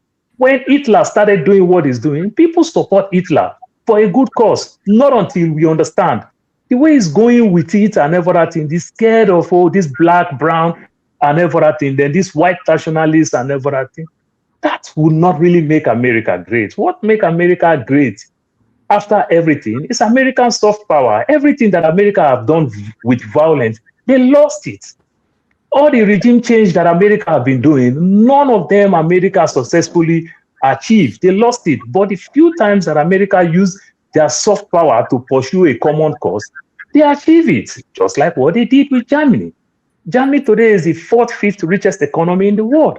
You understand? After the fight, the Second World War, then they use the soft power way. You won't get this, you won't get this, but you do this, we'll support you, we'll partner with you, you become our ally. Germany gets successful. But when you impose, you put some wrong people into power and everything, like what they are planning initially to do in Iran. Guess what? You might take the Ayatollah out. That may sounds good to the ordinary man. But when you impose on another person a puppet and you start controlling the puppet, in another 5-10 years, the people still going to revolt again and fight that puppet. The country will know no peace. Is that not the exact thing they did in Afghanistan? Is that not the same thing they did in Libya? Where is Libya today after they say they come out a dictator? Where is Libya today? Because by the time you put a puppet and everything, the people still going to realize again, oh no, we don't like what is going on. By the time you put another puppet in Venezuela again, over time, the people still going to fight back. You understand again? Then the country will know no peace. It doesn't work. You live and let's live. At the end of the day, government still revolve around culture. You understand? People still must bring culture into governance to some extent. And it makes everybody live. But when we want to force everybody to live a common lifestyle and everything, that's when we find problems. That's my take for now. All right. Thank you, Paul. I'm giving everyone 5 minutes maximum so that we can get to all of you. Go ahead, forefathers interference. How you doing, Rudolph? So what are we complaining about? No, we're talking about the speech by the Canadian Prime Minister and everything that happened in the last this month, really, and whether the world has changed according to some people. For those who may be interested, let me show you guys before you speak. Bumbu. For those who might be interested, there's an article in weird.com which talked about we are witnessing the self-immolation of a superpower. This journalist wrote a wonderful piece about the implications of Trump's action in Greenland, Minneapolis, and Venezuela, and how it's changing the foreign policy of the United States and the relationship between the United States and the rest of the world. There have been so many commentaries on how Europe has changed their relationship with America as a result of some of the moves that Trump has been making. So go ahead. Yes, I actually read the article about the self-immolation back at this moment. Well, Paul has spoken beautifully, same with AY, and I do understand that Revolution now has its own opinion, which is fair. You know, we all have our opinions depending on how we see things and how, based on our knowledge on how we interpret what is presented to us. Although I don't get how someone would say you think Trump is coming to save Christians when he's supplying the bombs to kill the original Christians. One thing I always say on this show is Jesus was born in Bethlehem. He's from Nazareth. Both of them in the West Bank, Palestine. If Jesus was alive today, he'd be running for cover every time F-35s, Israeli F-35s are dropping 2,000-pound bombs. So how do you think someone that does not care what is happening to the original Christians, decimating the last original Christian enclaves in Tebla, right there in Palestine, cares about your African self back in Nigeria? I think at some point self-deceit has to become realization. You cannot just be that deluded. At some point, you have to get your head out of the sand, out of your ass, and come to reality. They don't care about you. It's the United States. They're white supremacists. They do not care about you. You could fall off a rock today and get smashed into bits. But that being said, based on what Paul was saying, and I'm glad you got the joke about the Russian walking. I was hoping you didn't take it out of. Trump is basically signing a deal that was already signed in 1951. So all this brouhaha about what is going on in Greenland had already been agreed to after World War II. It is nothing new.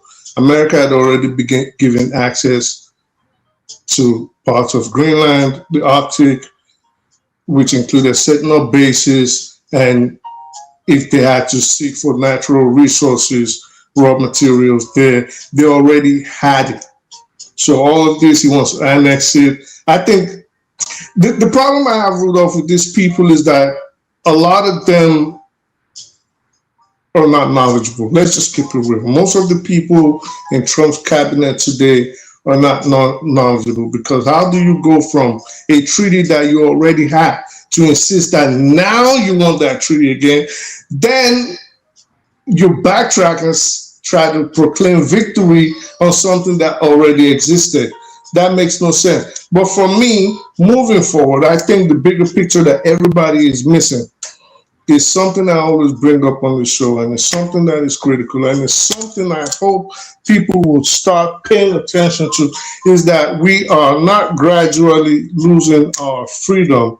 We are losing it fast, radically.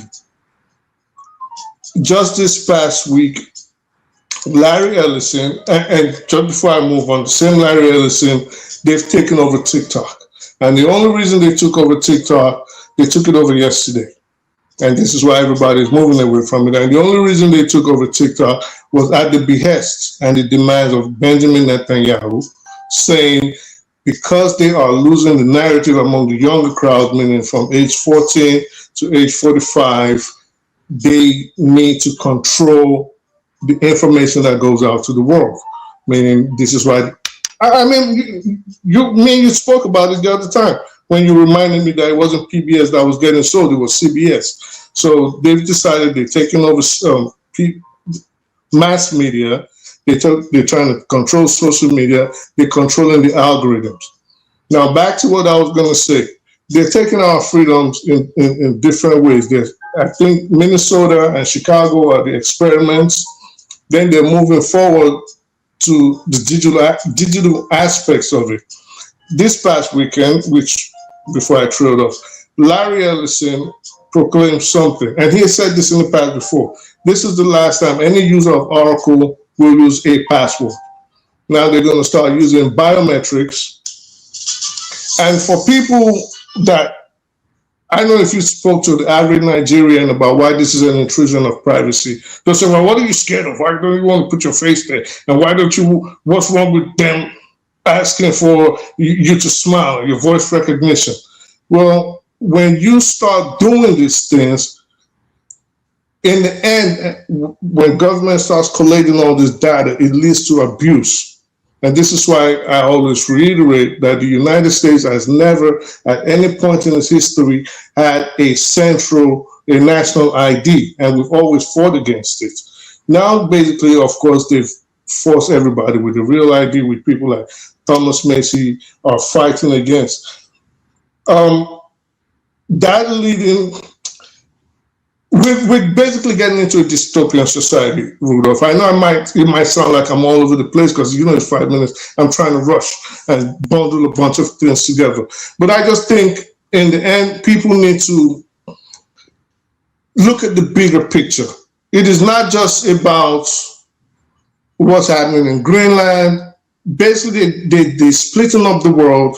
They're dividing the world, and they are amassing large control over everybody. This, I believe, and speaking to experts, is also because we are leading towards a one world government situation. They're taking from the start. Yeah. I rang the bell before for you to round up. Oh, sorry. I know I might be all over the place because it's so much to unpack. But yeah. When it's time again, I'll speak. We might go back one more round with everybody if we have time. Right, no problem. Yeah. Good evening. Can you hear me, Doctor? Yes. Yeah. Good evening. Good evening, my friends. Yeah. Trump was in Europe this week. Yeah, this week. Did you meet him? Very close to me, anyway. Did you meet him? Is about 4 hours or 5 hours where I live. Dr. Rudolph, did you remember last year when we were talking about Trump, asking NATO to, to hurry up to, make up their annual budget for defense, right? You remember what I told you? sometimes these Europeans, they need somebody to kick their ass. That is what they need, somebody to kick their ass. If you live in Europe, you know that these people, they need some kind of, and they move. When he told them to, add up, because America cannot take, almost, full control of NATO spend, defense, expenditure. They thought that the young man was, bluffing, until he became very seriously, and they moved.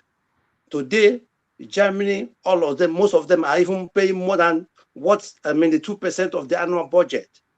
It was Trump that kicked them all, to start doing that. Otherwise, they withdraw from NATO. So, Greenland is a bit tricky, because if you look at Greenland, it's geographically is not America. You know that. Yeah, Greenland is. So, and this Greenland, do you know that those people that have been fighting to be independent, to have their own independence from Denmark?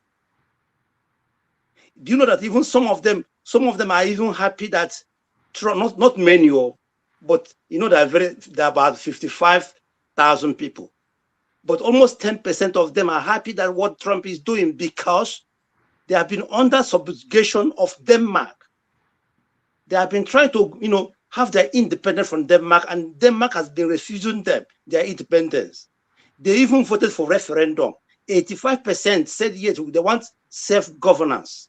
Yet Denmark is not allowing them to go. This is this Greenland now. Now, what Trump did was, I think his early statement that he's going to take Greenland was like kind of, let me see what the reaction of the Europeans. Now, Europeans, they have also agreed that, okay, we are going to send our troops, our military, to protect that line, because that line is, Greenland is very close to America than even some part of Europe here. So now they are, kind of making sure that strip is protected. Like it or not, like it or you don't like it, China and Russia are not friends of Europe. Western Europeans. They're not friends. Militarily, they're not friends. So, and that land is closer to America than to Germany.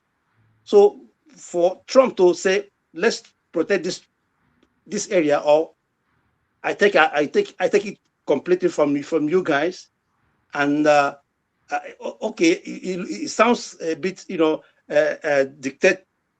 dictatorial, but the movement some of the movement he made was not wrong. Even some analysts here in Germany or in European, they even say here that the Europeans delayed a lot by not protecting that area, at least making sure that Chinese and Russian ships are not encroaching to that land. That's only what I can say about Greenland. All you hear what the legacy media tell you about this Greenland is not it's not sacrosanct. Trump has some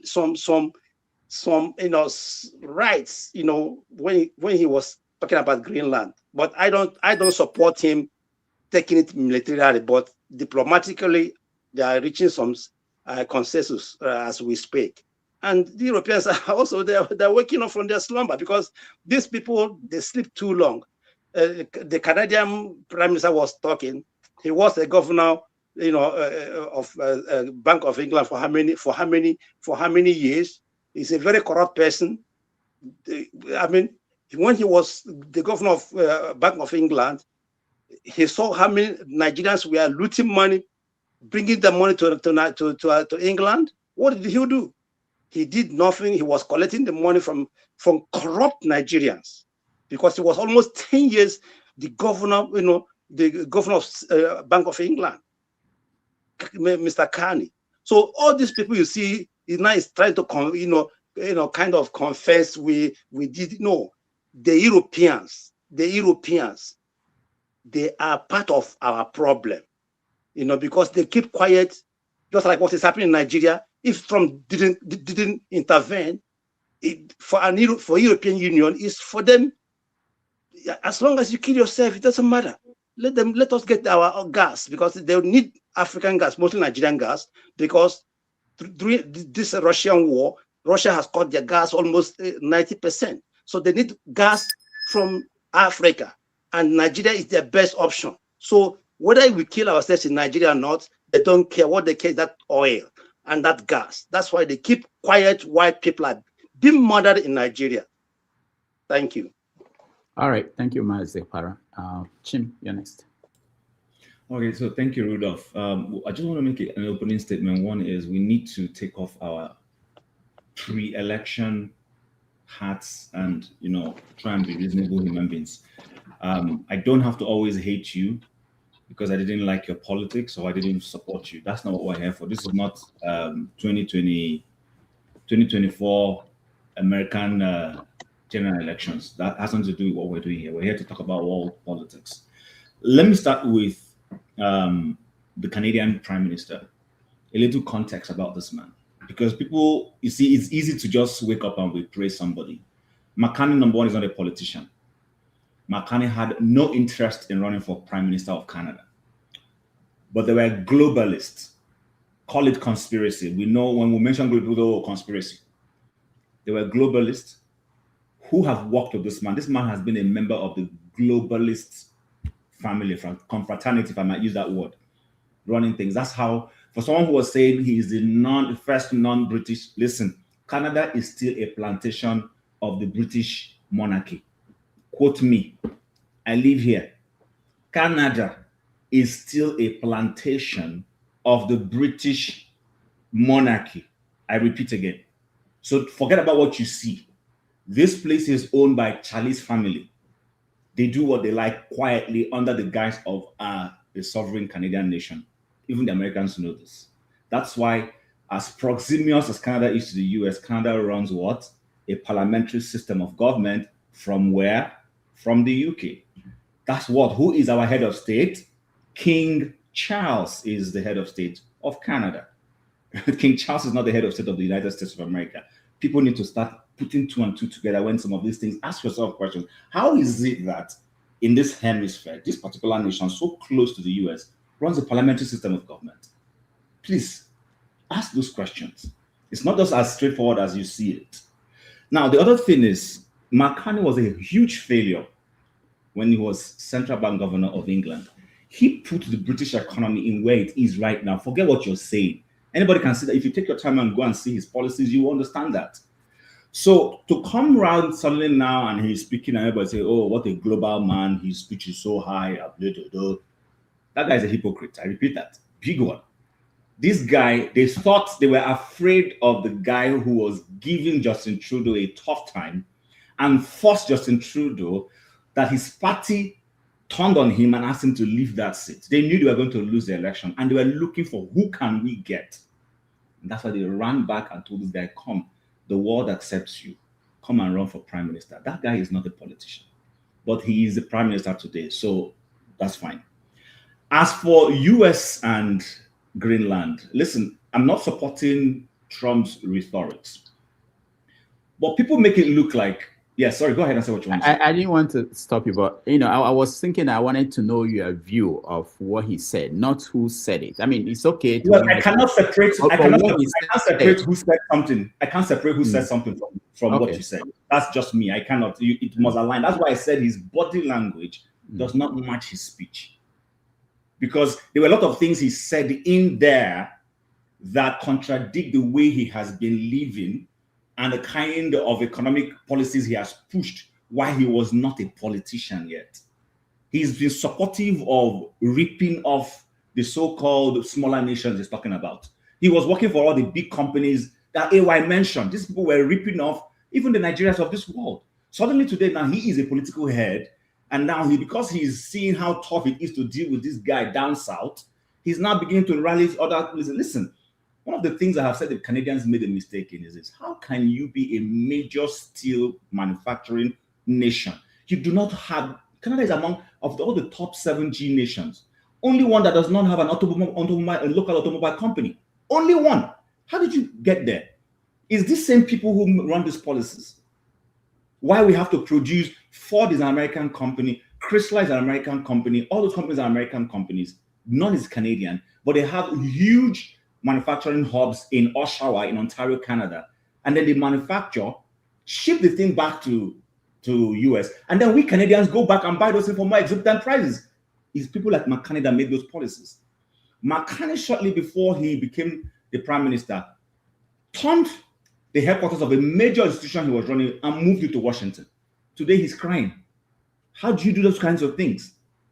So I don't like it when somebody, because these people can say things for fancy reasons, but is it from your heart? Is this really what you believe in? So because of time, I want to dwell a little bit on this Greenland thing. Greenland is not a new place that suddenly in 2026, 25, when Trump started talking about it, suddenly the whole world now knows Greenland. No, Greenland has always been there. America has a military base in Greenland. America has a major scientific, innovative center in Greenland. That place has been there way back before the 80s, before some people on this platform were born. So there's been a doctrine in America of negotiating to acquire Greenland. Trump didn't start it. Trump, as usual, with his noise and incoherent way of going about things, makes things messy. I agree with that. He makes things messy. It doesn't mean that the foreign policy of America that has nothing to do with who is in seat in Washington has never always been to have a pie or a piece or a total ownership of Greenland. People need to get educated about this. See, people might come out now because they don't like Trump and disagree with him, but it has always been a Washington policy to hold Greenland. So it has nothing to do with Trump. So separate the man from the national policy. Can we do that, first and foremost? Which I don't see many people doing here. So my point is, the way the man might be going about it might be wrong. We all know who Trump is, noisy. Trump might deport the least number of immigrants in the world. But because of the noise he makes, he creates more attention to himself. I don't know why he does that. Maybe his personality is unable to change. So I yield on that. But the last thing I just want to say is this. I do not think America wants to annex Canada. America will never annex Canada. I do not think America wants to annex Greenland. It will never happen. What I think they're trying to do is they probably have gotten to a crescendo on where their foreign policy is. And this is one of the things that is on the front burner. And they're pushing it. It just happens to be happening when the orange man is on seat. And as usual, he makes things messy. I can admit that. He makes things messy with the way he goes about things. So I think we need to separate those issues, because I think sometimes people just come here and they get colored by your dislike for someone.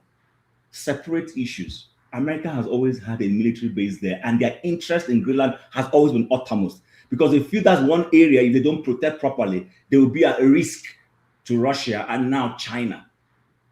Other presidents, maybe Obama and co, with their personalities, have gone about it in a different way.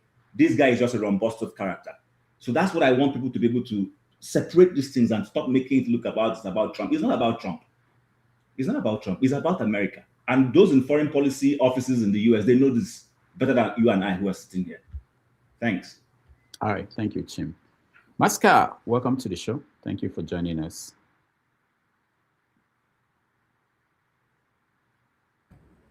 Thank you, Mr. Rudolph. I don't know which you prefer. Is it Dr. Damages or... No, it doesn't matter. It doesn't matter. I take anything.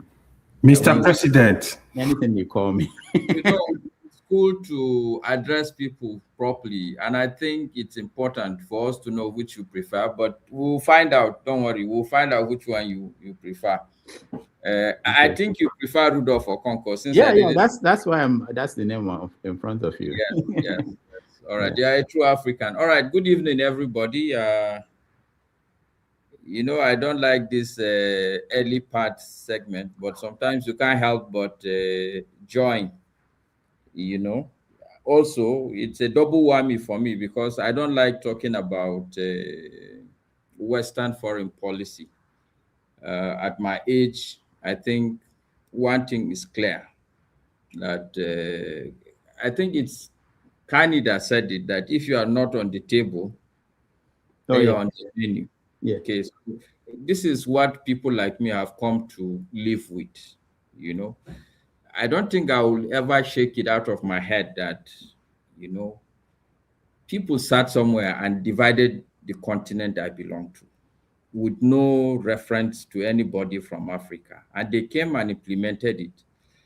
It would be ridiculous for me to ever think that, oh, these people will have my interest. So when they are fighting for me, actually, I think we as Africans should be more concerned about, okay, what does that mean for us Africans and the Black diaspora in general? What does this mean? For a lot of us that come here to talk about, imperialism and all that, I think we should begin to discuss that this is an opportunity, because clearly today, take it or leave it, there is discord among the people who are eating me as lunch or dinner. They are fighting on the table. So me, that is the goat that they normally slaughter, isn't it an opportunity for me to find a way of escaping, since the eaters are having a problem on the dining table? This, for me, I think, are the issues. This is what I really believe we should be talking about. One thing I'm also very clear, but before I go to that, let me just backtrack a bit on Chim, because we talk of hypocrisy, and all of us, we do it. You know, Chim said he cannot separate the person who is talking. You had that. You had that. I didn't want to pick it up. And then in the same you, Chim, you're like, how on earth would you sit and then try to agree with what Trump is saying, and in the same vein also say, oh, the man is this and that? But the long and short of whatever people are saying about Trump, I think it's not even about what America wants. What we believe is that their interest is the same. The main challenge people have with Trump is simply about the way he goes about what he wants. I think that's the thank God you agreed about that. That's what I was saying. So I'm not sure where you got my point from, but go ahead. No, I'm saying that you said some people are hypocritical, like you're accusing Kanye of being a hypocrite. You also said that you cannot separate the person who is talking from what he's saying. But I'm saying that if that is the case, then you should throw away Trump completely. But I said American policy, not Trump. I said remove Trump from it. It's American policy. Trump is this issue we are discussing. It's not American policy. It's Trump we are discussing today. Unless if you're creating that's my point. If you heard me, is that I am not looking at Trump. I'm looking at American policy. That's what I said. It's American policy. It has something to do with Trump. That the topic is Trump, not American policy. No, that's from your perspective. I'm looking at it from a larger angle. I see. It's all right. So anyway, the point I really want to make is that, in my mind, like I said, for us Africans, and especially those of us that strongly believe in imperialism, I think these are the windows that we should be looking at. Okay, people like Trump, they are the opportunities we should all be living for. I am convinced that China became what it is today because America was so engrossed with Russia. America did not realize what was happening until when it's almost too late. And in conclusion, I am convinced also that this is not a complex thing. Everything America is doing now to follow the suit of Chim, to leave Trump and follow America as a company and as a country and its foreign policy, everything that is happening today, in my mind, to a large extent, is about China.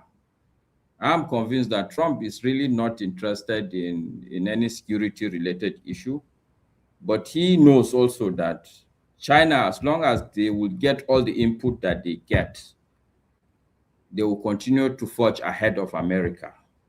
I've said it before on this platform.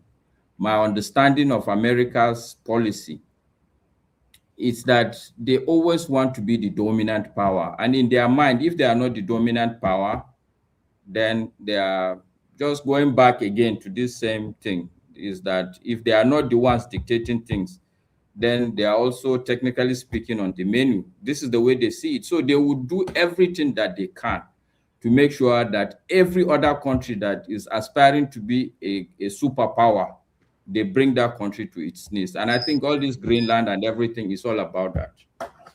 For me, I think that is the long and short of it. And in summary also, given the fact that America, whether we like it or not, economically, it's still in theaters. People don't believe it, don't want to agree. But I am convinced that the American economy is not very, very safe. So there are a lot of things that they know, we don't know. And that's why sometimes it will look like even some of the moves they are taking is very desperate to go and kidnap a president, So I rest my case there. And thank you, Mr. Rudolph. Thank you. Thank you, Master. Thank you so much. I I see that comment. Okay. Please take advantage of it and change it now. Not in Africa. No. The person is forgetting the fact that we Africans, as Africans, there's this book by Alain Mazure called Africa, the Triple Heritage. We have triple heritage. We are yet to get rid of it. So as long as you go to church, you have What did you call the man again? Alain Mazure. Repeat it again. Alain Mazure. Not Anthony Mazuri. No. Ali Mazrui. Ali Mazrui. I'm sure you know where I'm going to with that. Oh, okay. Oh, what are you talking about? Chim, you have to go and read the book. It's not what you think. He was very accurate in what his analysis. Okay, Tony, Oti, welcome to the show. Hello. Good evening, everyone. Yeah. All right. Yes, I'm happy that Tony is here as well. Look, you've asked us to comment on Guiness' speech, and of course, I'm quite happy that what's happening in Davos, what's happened in Davos, just took place on the heels of the kidnapping of the Venezuelan president. You've asked us to comment on. Sorry, let's figure out who that is. Can you mute because yourself? I'm quite happy that. I don't know who that is, but okay, go ahead. Good. Sorry, I mentioned Tony because when we discussed the issue of the Venezuelan president, it was quite ambivalent, So I would like to know what he thinks about, the diplomacy or lack thereof, the Trumpian, if you like, aggression, against Denmark. So I would like to know what he thinks about that, So I listened to the, Kanye speech. Yes, I mean, anybody listen to it can, of course, pick up whatever, points. Or for one thing, he did admit the confession that the West, the middle powers, they're not quite really, if like sincerely committed to what we call the rules-based international order. They know they are hypocritical. They have not really. But then the good thing is this, at least that confession, and is an opportunity to kind of, if like, to have a reset. Okay, so because is affecting them this time. They're no longer part of the, if like, the oppressive powers, but rather they can also be victims. So that is one good thing, at least, that Trump, his determination to, if like, upend the international order. That's perhaps one good thing that one can see in it. But other than that, I don't see how I don't see any kind of redeem apart from what I've just said. How anybody can just approve what Mr. Trump is doing. Whether his domestic policy and the way he's treating other nations. I don't know, some of us, whether we understand or believe in what the sovereignty, what that means. So, I mean, the institution of might is right. That's something we cannot under any guise approve. I think it's a good thing. For one thing, we haven't got our power of our own. So at least that's what the law is there for, to protect everybody, especially the weak. Now, if we kind of somehow approve or indifferent about the the use of force, illegitimate force. So what becomes of us? That means really we don't understand what's, we don't understand our situation. And that would be a great pity. Now, people have said, okay, look, trying to maybe justify the moves Trump is making against Greenland. Okay, that has been an American whatever treaty has been in existence, and so what? So this having they may have a license, to have the bases there, but it's quite different to kind of use force to demand, say it's a right, and be prepared to enforce it by force of arms. So these are totally different things. We should be able to kind of make this, have this proper understanding, have the nuance. It's not just everything goes. Okay. So and of course, how about previous American presidents? Why didn't they approach the matter this way? So Trump, with his politics, it's not something we can, no matter how we think it is. I don't know. He's favoring anything, any cause we support. No, that's not how things should be done. That's what is called diplomacy. You have to have respect for other people, whether you're dealing with nations or individuals. So this is we should be quite clear about these things. Have moral clarity and not kind of equivocate. Okay, wrong is wrong, and we should be able to condemn wrong actions, wrong conduct, no matter whoever is carrying them out. So that's really where I stand. So Kane, and not only Kane, of course, his performance was quite outstanding, but other European leaders, the German Chancellor, this guy Macron, and who was at even the president of the EU. So they spoke in the same with the same sentiment. So countries, middle powers, even developing countries, they are entitled to respect. They have to, they can't just be, taken for a ride or have a superpower run roughshod over them. We should resist that, and we should kind of be more organized and put our houses in order, play good politics back home in Nigeria, and then we can also raise our heads high, so that is the way I look at it. I mean, again, to kind of what Maska was saying, it's an opportunity for us, if we have this kind of disorder, we should take advantage of, and then of course also fight for our emancipation, because we're not yet free. So that's the way I look at it. Thank you, Oti. Righteous Man, you are next. Welcome. Look at it. Thank you, Oti. Yeah, Mazio Konko. Good evening from the city of Warri in Delta State. It's really a nice time. All the panelists and commentators that comment on this section. Quite interesting. I'm in the city of Warri. Since Wednesday, I've been here. It's quite unfortunate that a common disease that has befallen the country has spread everywhere. There's no light here in this city of Warri.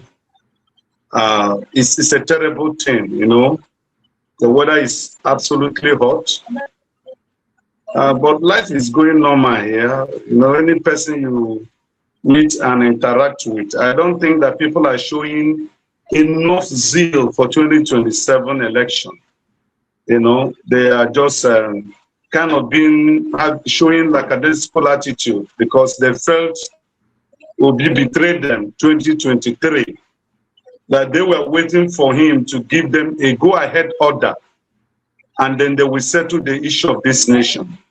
But he disappointed them, and for now, I think they need more sensitization and more, what will I say, canvassing to win back the souls. I'm telling you, absolutely, in the Warri city I'm talking about now, individuals I've met, both Kakamaroa people and, every other common man on the street. The story is the same. They are not interested in 2027 because Obi failed them.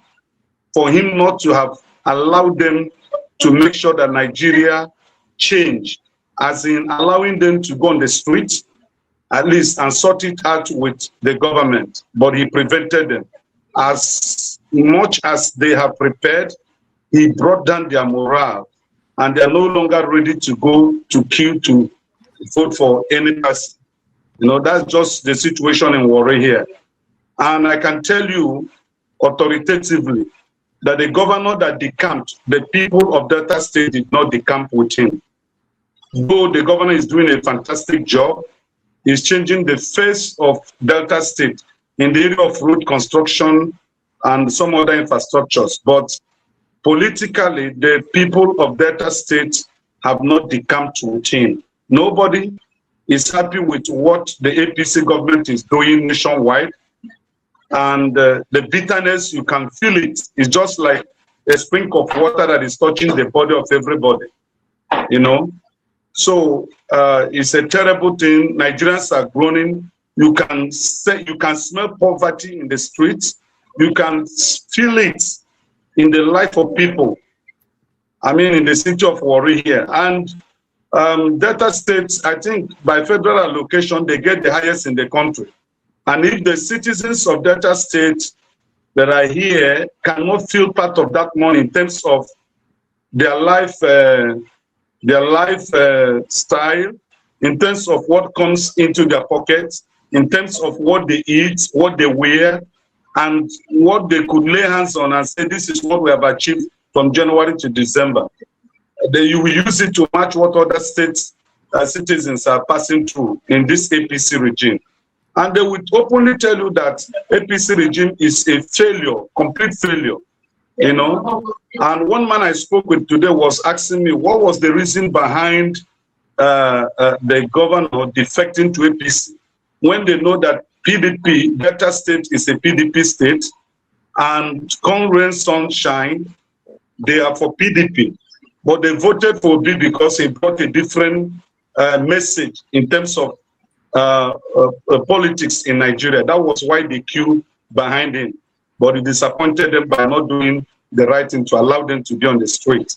You know, so that's the situation in Delta State right now. No lights, no water. The security is okay. Everywhere is calm. There's no robbery, no kidnapping. Life is just being normal as usual.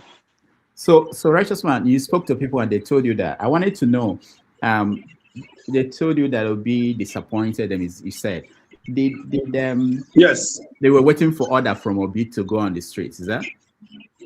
Yes, 2023. Yeah, they were waiting for order.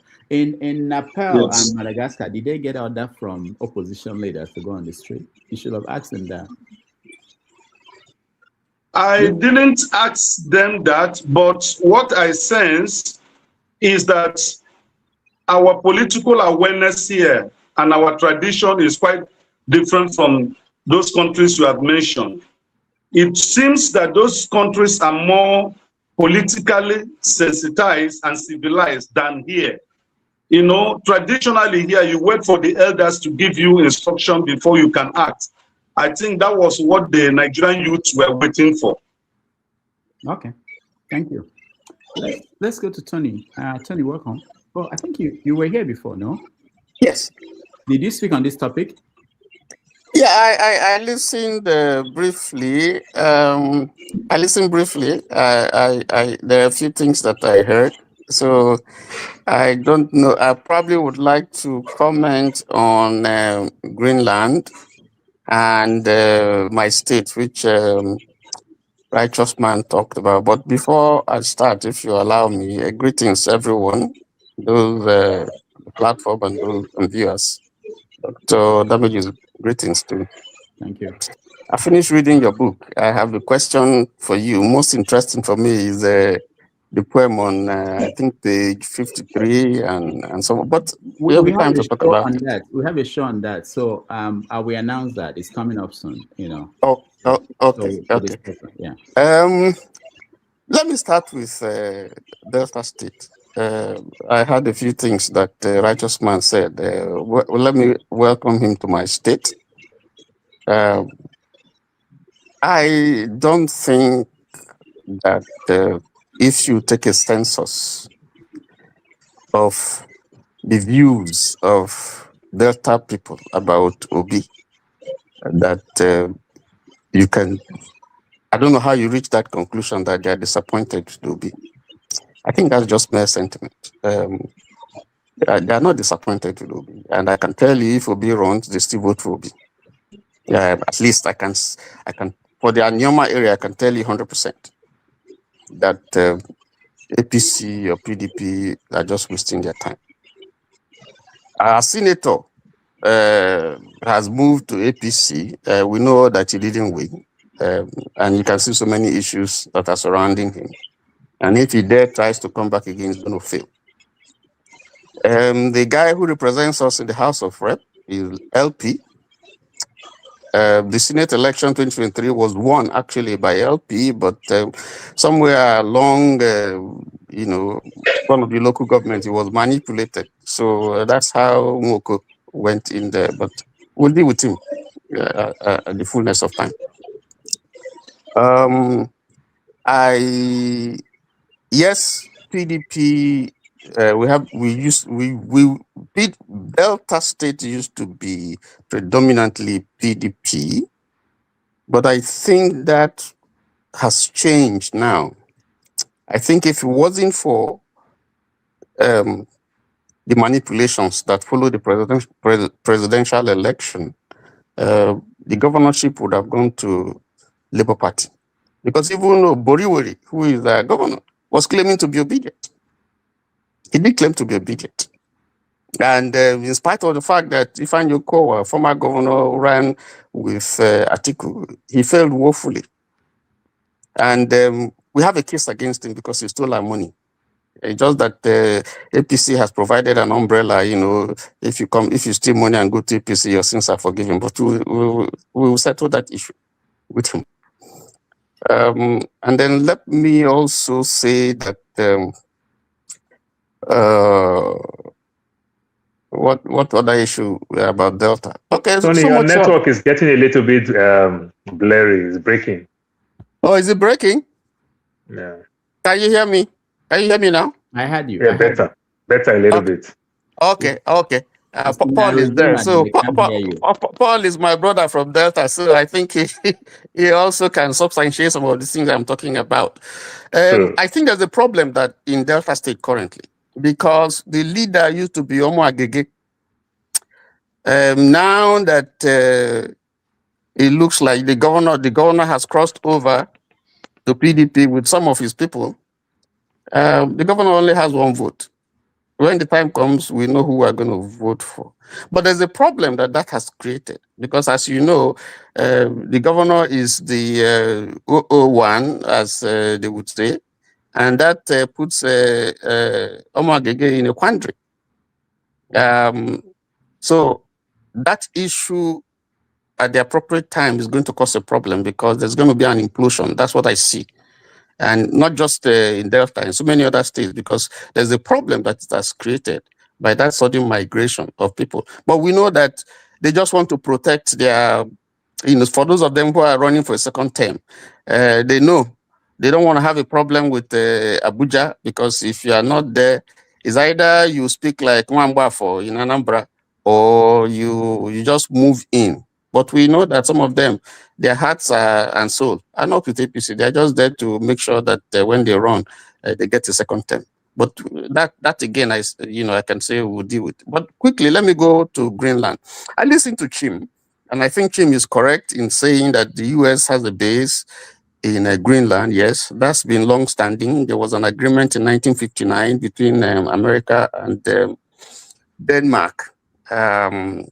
Over a certain portion where the US built an air base and the weather station. They had to relocate the indigenes there, but much of Greenland is covered by ice. And as we see with global warming now, some of the ice is melting. And so you have more land now, coming up. And it's thought that beneath the ground are some rare earth minerals. So there's a likelihood that Trump's interest, one is because of likelihood of finding the attraction that there may be some raw economic motives, the rare earth minerals there and other minerals that may be discovered too. There is also, this feeling that China and USS Russia are threats to that island, and so America needs some kind of influence, more dominant than it is currently. So that's another factor. And the third one is the maritime advantage that Greenland has, where it's easier for America to be able to reach Europe. It's closer, and so those economic, political reasons are probably, some of the reasons why Trump was pushing to acquire Greenland. But I think somehow there's been a meeting of minds, and maybe it's been resolved. But Trump, knowing Trump who he is, if he mouths something, puts his mind on something, is going to find a way to still get it. Europe was good to be able to stand up against him, and I think he's still finding other ways. But I agree with Maska that part of the interest here is just to contain China. Well, I said something close to that last week. Containment policy, is the fear that China, the growing profile of China, is something that is bothering America and framing America's policy and Trump's reaction that we see. Now, I think whether it's morally right or morally wrong, is a different issue. I think I heard Oti, talking about the morality in politics and in international politics. When it comes to international politics, the interest of the nation, what is primary? Morality doesn't come first. So, and I think that those are the issues. Is Trump right? I don't know. If he's fighting for his country, he's probably doing the right thing. The ways, the methods that he's adopting, is it fair? Is it good? No. Some of them breaking international protocols and so on. That shouldn't be. But this is a unipolar world where America, is a big boy. He final say, does anything that he likes. Nobody checks him. But I like the fact that Europe came together and said, no, Trump, you're going too far. We're not going to take this. So let me just stop there and, take my turn when it comes next. Thank you. All right, Tony, thank you so much. I've had a lot of conversations. Before I come to you, Jefferson, only Maska mentioned something that I think we didn't spend enough time talking about it, which is where does that leave us, Africans, seeing how the world is rearranging itself? If you're an African leader today, what are you going to be thinking about? What are you going to be doing? How, being that we've been complaining, remember in Africa, if you look at the French-speaking countries in Africa, they've been complaining that this world is not fair, the French are not fair to them. And we all know this, what the British are doing and all those people. And now the middle power countries are also complaining. So they were part of the people doing that to the poor countries. So the question that we need to address is not looking at it from just their perspective of what they are doing to themselves, but what about us? What are we going to be doing now? What difference can we make? And being that they also are feeling, should we send Thor to them, because they, what are we going to do? That's another angle to it that I didn't hear a lot about that. Jefferson, go ahead. Should I address the question? Hello, good morning. No, you can address anything you want, but I wanted to bring it up just in case you want to pick on that. But if you have something, the topic you have on the screen. So, in issue of Greenland, of course, this is 21st century conquest. What was tenable in the past is not tenable currently. So, there's more information, and of course, there are a lot of things that are happening. If you look at that situation right now, whenever a news comes into the public space, and I think this could be an advice to everyone that is here, we should stop taking things literally as we see them. What do I mean? You see all our leaders, we look up to them, they're all good chaps and everything, but you don't know what's happening we don't know what is even happening under the surface. You don't know what these guys are up to. I think the moment we as a people have an understanding of things, it's better for us. It's just an advice. For those who like to see things as they are, good luck. But that's not how the world works. I will tell you this one for free. The world doesn't work that way. So let me take that one out of the picture. So the issue of the Greenland, of course, we know there are a lot of things happening behind the scenes. So it's not with clear eye. It's not with clear eye, but whether it will stand or not is left for the, is it G10 or whatever, to sort down out for themselves. The court case in Abure, that one is all political gymnastics, and good luck to Bassey for winning the, what they call it, the Guinness record. So, you said something about where does Africa stand now with the current global political happenings.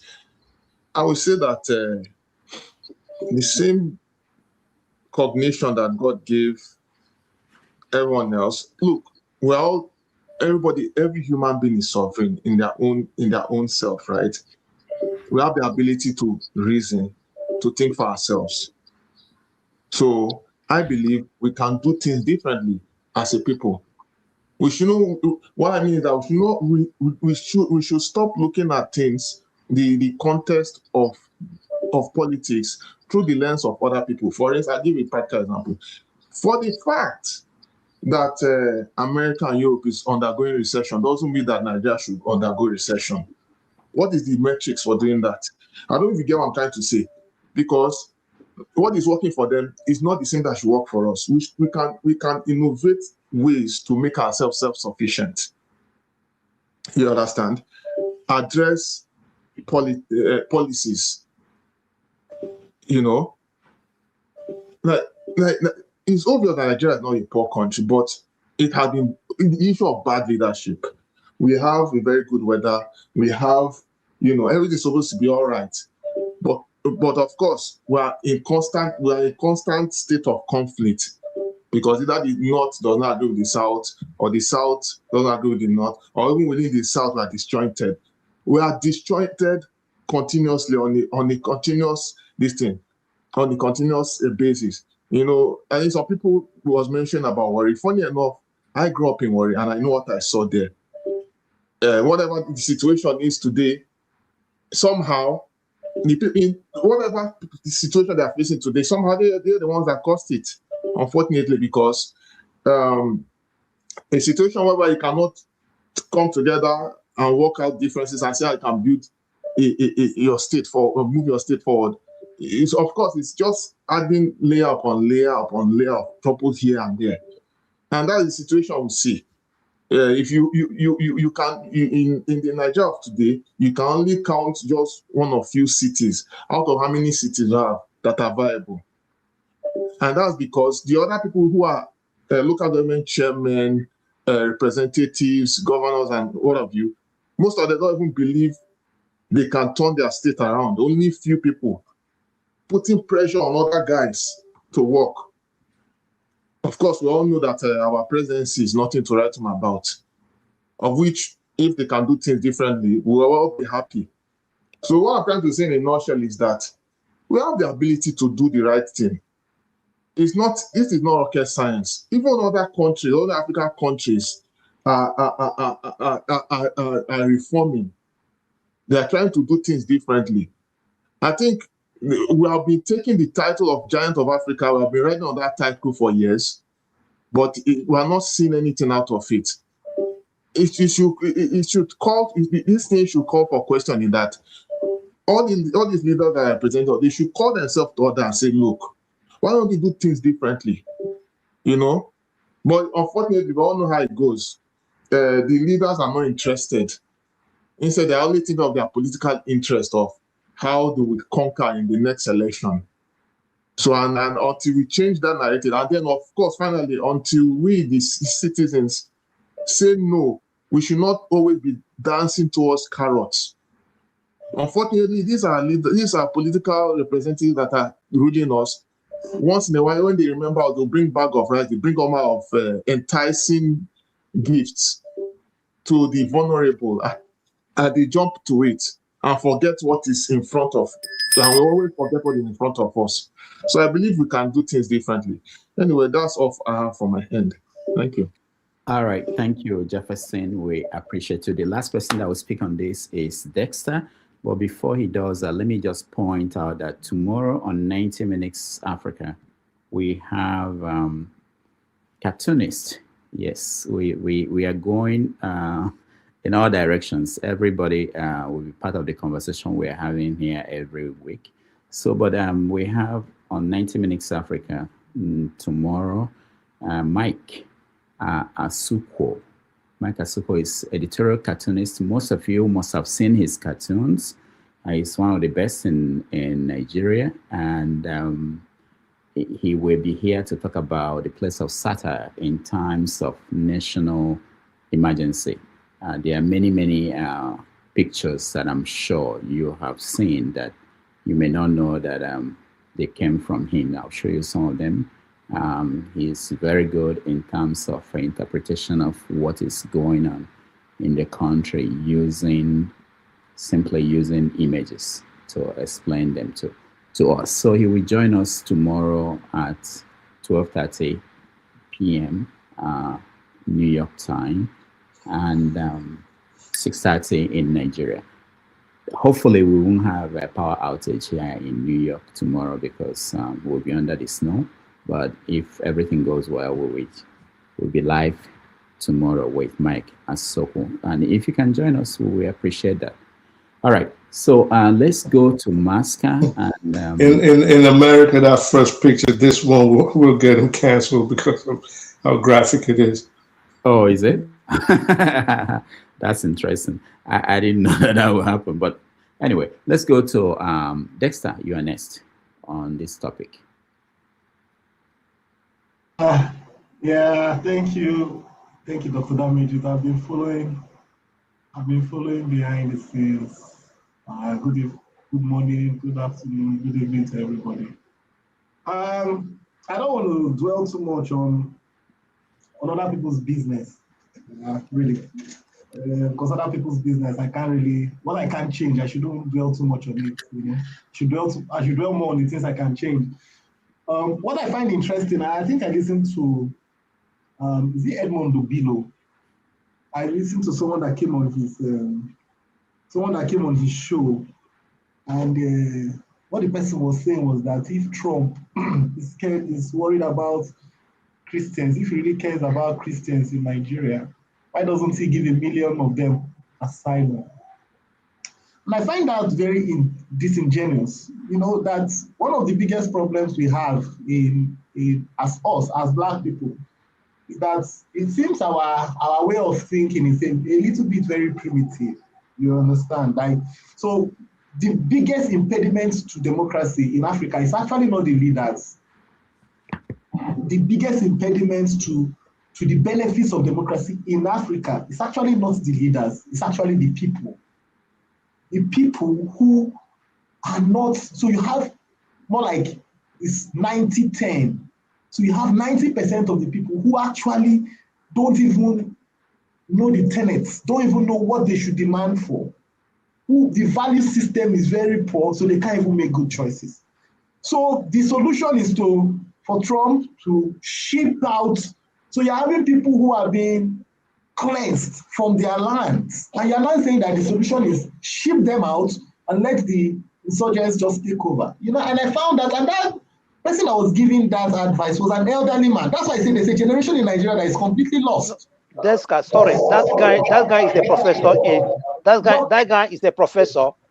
He's a professor in Texas. Well, whoever they gave it, whoever it is, I just say there's a generation. It's the same way I saw someone, a gray-haired man, I don't really know his name, went on is it Nick's NIX podcast and was talking about why the Super Eagles failed, how they allowed the allowances that they were supposed to be paying, you know, get involved. And I'm thinking, they are living, and they were saying, in 1996, do you know what those people passed through? The people in 1996, do you know how they won? Do you know how they were not paid and they still played? So what are the values we hold ourselves to? You know, if we've moved as you have people who have gone to the Western world, and sadly, one of the things, Dr. Damage, that really is also very painful is that You have people who go to the Western world, enjoy the benefits, but still want people in Nigeria to keep on being primitive. They don't want them to be progressive. You have people who are, see, if you are protesting against somebody, really, don't stay in the same space with the person. You can actually as well leave. You understand? So you have people who are protesting against these things, but they are staying somewhere else. They stay in a place where they are getting benefits. And then they are saying, oh, but fight against this, fight against that. No, I think we are not doing ourselves any good. Because what I always ask people is, in the next 50 years, where will the African child be? Will the African child, the Nigerian child, still be looking to migrate?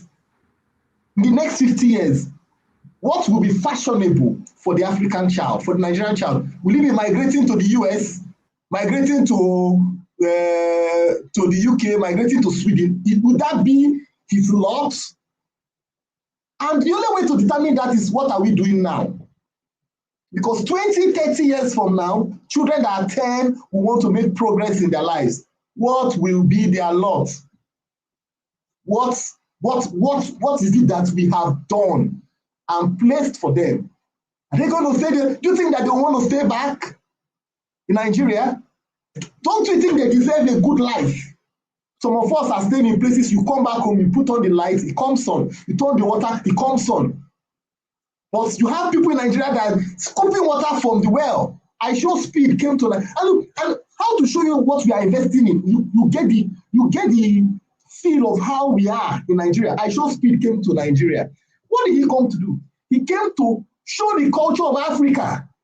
But what did you have? You had influencers.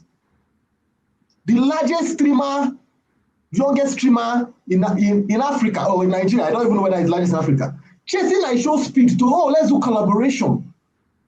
The point is, what value? I show speed was trying to show value in Africa, showing different cultures and showing the value to the world. But you have the Nigerian influencers not thinking, what value are we adding? What we're taking is, how do I take his followers? How do I want some of his followers to follow me so that I will be, my viewership will increase without adding value? And to be fair, if you go and look at the Nigerian streamers, the highest ones of this young generation, they're not adding value. Zero value.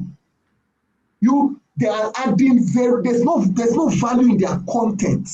You cannot tell them, you cannot watch that content and say, I learned this and I can implement this and I can make progress from this. You can't. And it tells you what we have invested in. If it is the girls, it's about bonbon. If it's the boys, it's about something that has nothing to add any value. So the question, look, let me tell you why this. We should be worried. Every one of us here should be worried because, okay, some of us here in the Western world have been no problem. Your children are there. My child is a US citizen. My child is a Swedish citizen. My child is a Norwegian. No problem.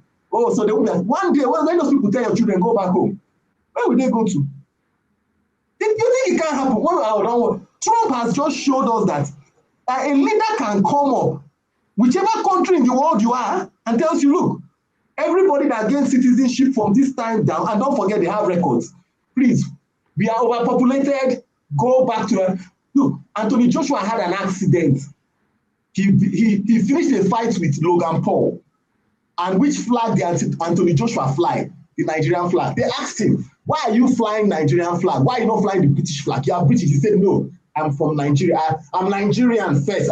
My ancestors, that's my ancestral home. I'm Nigerian first. He did not take a month. He had an accident in Nigeria. He zoomed off back. It should be obviously because the fact. So just imagine that they now say, oh, okay, go back. Do you think we can go back? So when we are talking here, because the way some of us talk here, we talk like, where we did now normal. That's where we are, is where things are. Put it in context in what are we investing in that country? What's the expectation? Because look, the child that is 20 years today, in the next 30 years, that child is supposed to be a leader. And if we keep on having the mentality of Nigeria that turn by turn limited, don't worry, these old guys will go, then when I'm older, I will get in and take over. We are doing ourselves no service. We need to start thinking of what we are investing in the next generation? Will it hold water?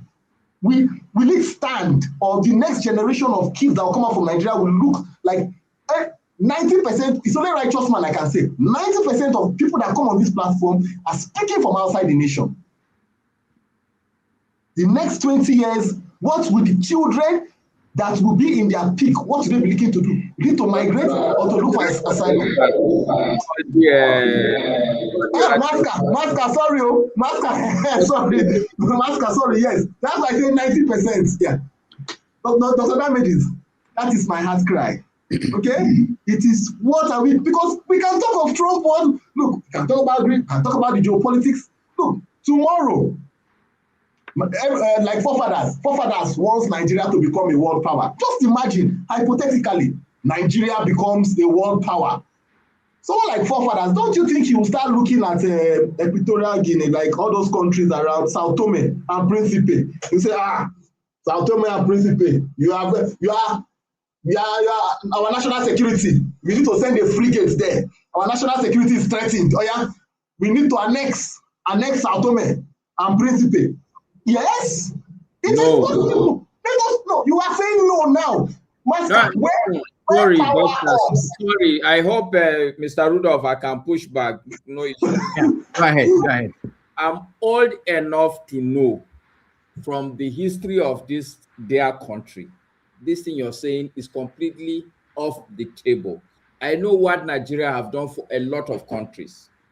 Let's just leave it there. I disagree with you.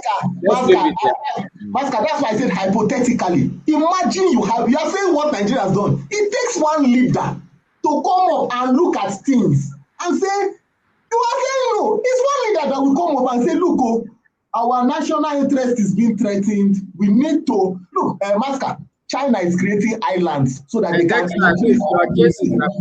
I don't think we should drag it. Your own is a hypothetical case. I'm saying based on history. The history does not. That's not correct. Based on history, Nigeria has taken military actions in some African nations. Do you want me to start? I've read my own case. Military action to save democracy or topple governments. That's different. That's different from invading them and trying to. Well, regardless of. Don't mind this. But that was why we went into those countries. When people don't want you to say what they want, they just start going all over the whole place. Hold on, guys. Let him finish. Let's finish up. And so China today creates island to extend its US zones. Look, the truth is this: Nigeria is not a world power yet. Nigeria is not yet even half, because we don't even understand the power, the power of the seas. That's the truth. We don't have anything.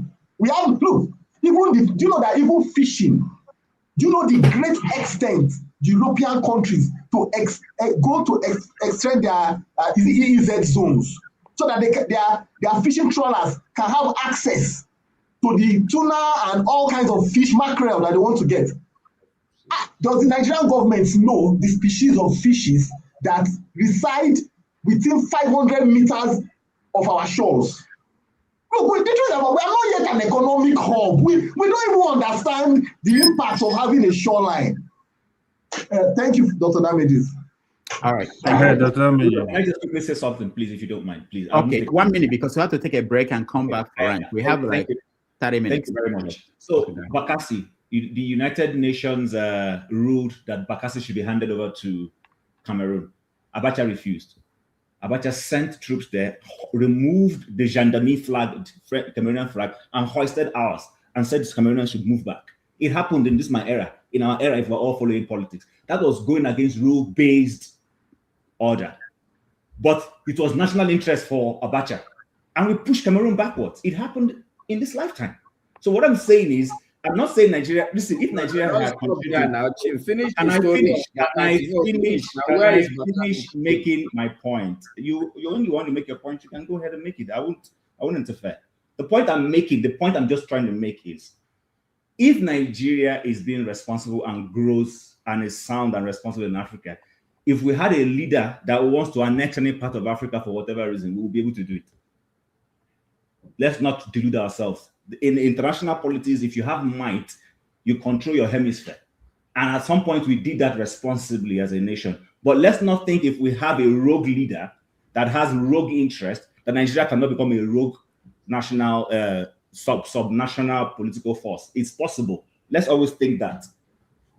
All right, thank you. Fredo, can I quickly say before I leave? 1 minute, AY. Yeah, okay, because I'm not gonna be here when they are doing this thing. So I just want to correct a couple. All right, thank you. Fredo, can I quickly say before I leave? 1 minute, AY. Yeah, okay, because I'm not gonna be here when they are doing Yeah, let me figure out who. I think it's Tony. Go ahead. Yeah, the first thing I want to say, those of you that are saying, oh, let America come and take the oil. America have been taking Nigeria since the 60s. It's not new. ExxonMobil, Chevron, they belong to America. The American government don't come directly to take your oil. That's one. Chin, couple of stuff. The queen or the king as head of government of Canada is ceremonial, does not have any power whatsoever. The second thing is McCartney. I know you don't really like him. McCartney has been the most educated, the most experienced Canadian prime minister ever. McCartney has worked, McCartney has worked with the conservative government. He worked with Stevie Harper government. I don't know if you were there. McCartney was governor of Bank of Canada between 2008 and 2013. That is what I would call golden era of Canada. During McCartney, even Canadian dollar was higher than US dollar in most part of that year. Go and confirm. Most time, yeah, it was equal because of his experience. He's an Harvard trained economist, Oxford trained economist.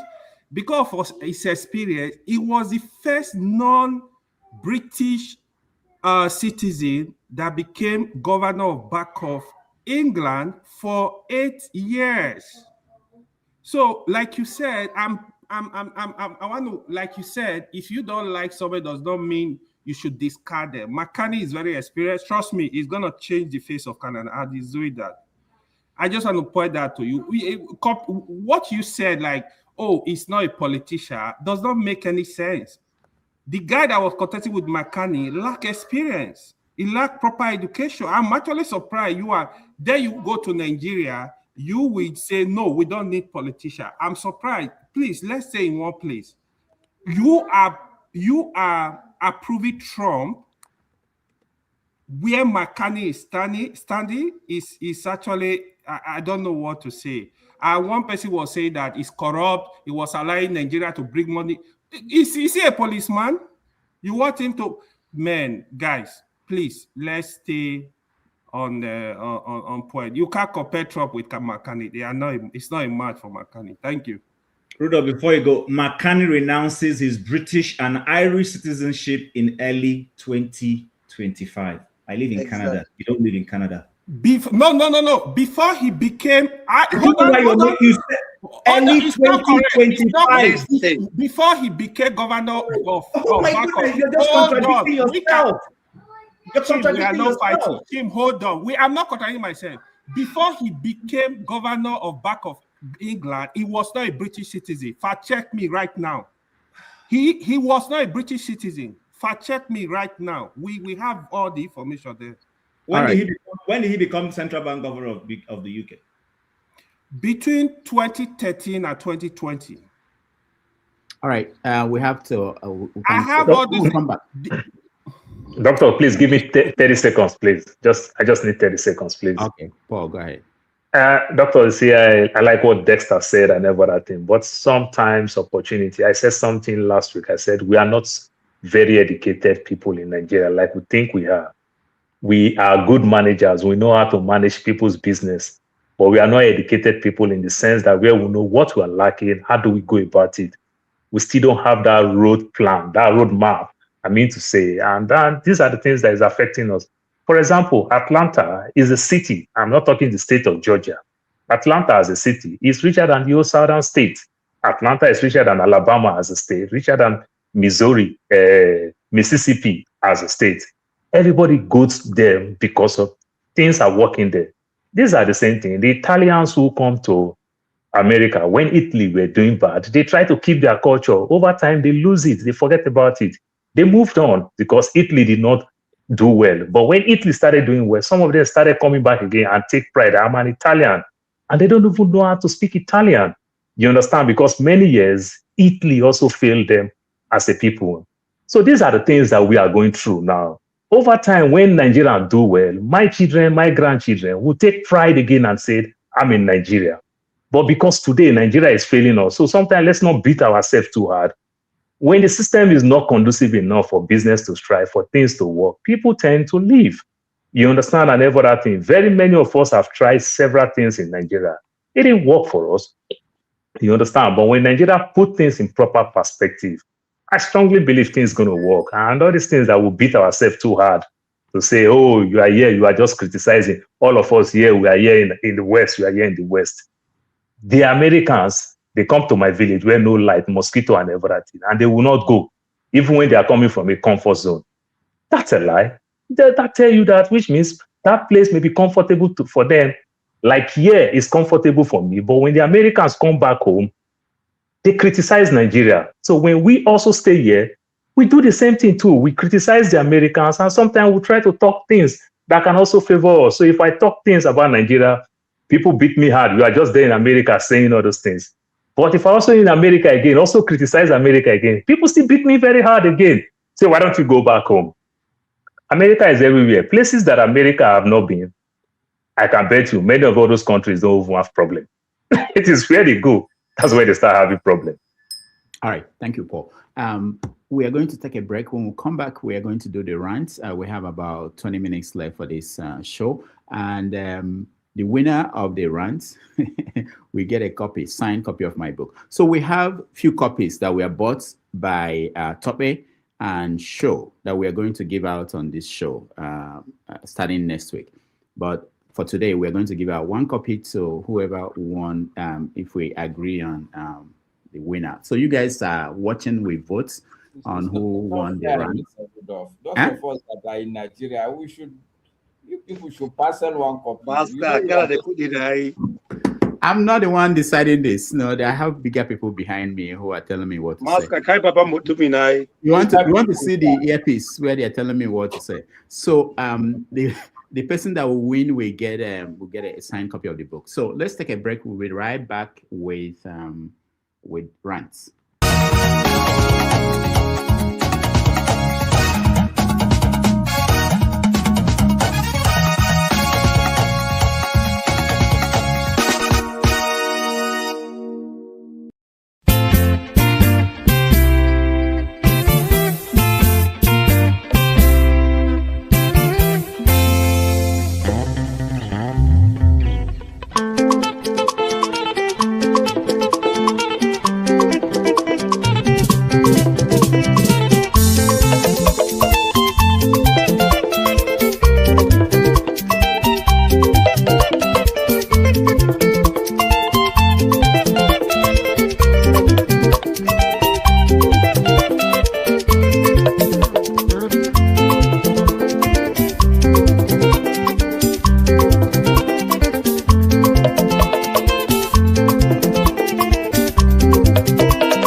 right, welcome back, everybody. Thank you for staying. I'm seeing new people joining us. Ngozika is here. Ngozika, welcome to the show. And I see Righteous Man down there. I will make sure everybody gets a chance to rant. All right, so let's start. I will, let's see who has not had a chance of speaking in a long while. So let's start with you.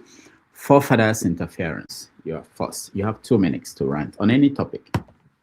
And, okay. For viewers, those watching at home, just write the person you think is the winner by the time we go around. 2 minutes. Your decision is the one that we're going to. I don't know if there's any moderator who is watching. Please, can you take the count? Don't be like Mahmoud Yakubu. All right, go ahead. Yeah, somebody said something about they were complaining, saying, "Oh, okay, if Nigeria was as powerful, I think it was Dexter, then they would have probably invaded South Tome." While I do not agree with, just invading another country and taking over control of it, under normal circumstances, like I've always said, the whole Western Africa should be one and Nigeria should be in charge. Of course, we know these are not normal circumstances and it hasn't happened. But I hope in the future, Nigeria would be powerful enough, like it used to be, and be in charge of a united Western Africa, if not the whole of Africa, but at least that region itself. My fear now, again, which I hope we will discuss if Forefathers comes on, is that because of the desperation, because a lot of these things that are happening in the United States, I think everybody's trying to lose sight of the fact that most of it is also because Trump does not want the Epstein files out. And the more if there's nothing to talk about, then we will keep concentrating and asking for the Epstein file. So let's not lose sight of that a lot of these things that are happening are distractions. And in my estimation, based on what others are saying, I think we will be having another conflict in the Middle East, meaning they will attack Iran, which they wanted to, but they had to call it off. They already had the aircraft carriers on the way there, but reports are saying Israel was like, whoa, whoa, whoa, you need to relax because we do not have the Patriot missile batteries, we don't have THAAD, and we don't have any sort of defense if Iran decides to attack, react to any potential attack. So I think in the coming weeks, we're going to have, I don't even think in the coming weeks, I think in the coming days, because Donald Trump also alluded to it, that there will be something happening in between the United States and Iran, and I think everybody should watch out for that. All right, thank you for Father's interference. We'll go to Ngozika. We'll give you 2 minutes, but they said you won without speaking, so I don't know. Go ahead, 2 minutes. I am taking the votes. Please keep me. I'll come back later. I'm taking the votes. Okay, all right. Ngozika is taking the votes. So let's see. Oti, you have 2 minutes. You go ahead. Pass. I don't rant. You don't rant. All right, Chim, you go. You're next. Rant. I don't know that I have a rant. All I just want to say is I think my response is more to AY. First and foremost, McCartney is not the most educated Canadian Prime Minister. It's on record. Before him, we had Stephen Harper, who not only has a bachelor's but also was an intellectual. The only difference between them is McCartney is an economist. You understand, and has had an international job exposure. Now, the other thing I wanted to remind AY is that whatever a central bank governor does on seat is usually a function of the government he's under. McCartney, though a liberal today, was a central bank governor under a conservative government that had his own clear ideology of how he wanted to run the economy. So the success was not exactly entirely up to him, but entirely on the political guys who ran that economy and who gave him instructions on what he wanted to do. So I just wanted to remind him on that. I really don't have anything to rant about. All right. Thank you, Chim. Let's go to Paul. Paul, you are next.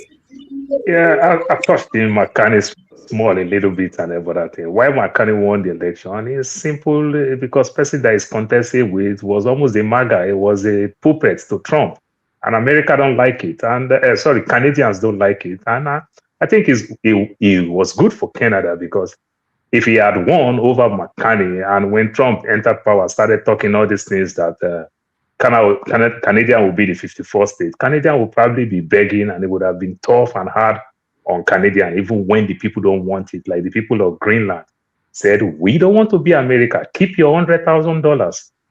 People pay to become American, resident, citizen, whatever. America want to pay people. The people say, no, we don't want. I think that makes sense and everything. I'll quickly go back to my worry with what a righteous man said and everything, because I'm from that region. The worry issue, I think, is clear. The people really like Obi. And like Tony said, if they will go back again, they will still want to vote for Obi. People might say the things that they want to say because Delta State right now is a little bit very, very confused. Omo Agege used to be the leader in APC who contest against Oborowori, the governor. Now Oborowori cross carpet and become the leader of APC. That's a problem. But before now, the godfather of Delta State politics that makes Delta State as a PDP state for a long time used to be Ipori. But somewhere along the line, Okowa had to fight back and say, come on, I'm more educated than James Ibori. I'm educated.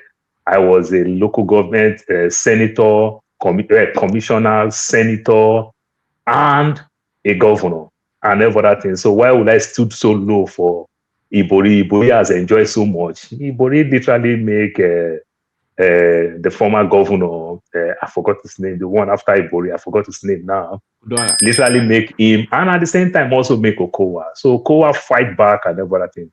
So the state is confused when it comes to the PDP zone and everything. So just put together, they failed the people very well. So that's why Obi is still doing very well. Yeah, the young man in the street will not be happy the way Obi just accept everything in a subtle way like that. But I still think they'll still go for Obi if they didn't rig the election. All right, thank you. Masca, 2 minutes. All right, thank you, Mr. Rudolph Okonkwo. I want to join Otis Club to be a non-ranter, but though I want to use the time for two things. One, go back to Jim. I don't think there are some debates we should hold. I just Googled. It's clear that this, Kahneman has a PhD from Oxford. The Harper you're talking about has a master's from Calgary University. It should not be an argument. Even if you don't like the man, you should give him credit that he went to good school. That's number one. Number two, also, the same Chim, you said that Abacha refused, I can't remember what you said about Bakassi. I had wanted you to finish the story of Bakassi, to tell the people who are younger than us, to say that Nigeria willingly gave out Bakassi to Cameroon, so that we can all be fair. And lastly, I beg Ngozi, please, there are only 3 Nigerians on this platform. Anyhow, since you are the one taking the record, just make sure a Nigerian wins. I beg you. You are Nigerians in the end. So just, that's my rant. Thank you, Mr. All right, Masca, thank you so much. Will you eventually give me a right to respond to Masca later when everybody's done? All right. Thank you. Who has not run? Hold on, I know. Let's go to Mazi Opara. Yeah, Doctor, did any of us watch what happened in Morocco last weekend? We were talking about Africa. We love us. We have to do this. We are one Africa, Africanism. Look at what Moroccans did to Senegalese. Look at how they decimated their own fellow human beings. We're not talking about now Africa. Look at how that is. I mean, when you watch some clips that are coming from Morocco against their fellow Africans, you spit on somebody who talks about Africa must do this, Africa must do that. We are all one. No, we are not all one. They told us that we are not one. That we are Arabs, that we are monkeys and baboons. We should go back. back to our country.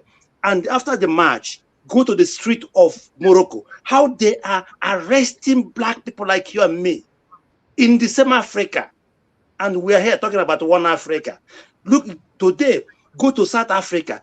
The South Africa, their police, the way they are hunting their fellow black people, you know, they are sending them back, looting their shops with their militias, looting their shops because they are not South African. This is the Africa we are fighting for. This is the one Africa, one big Africa, one big state we are fighting for.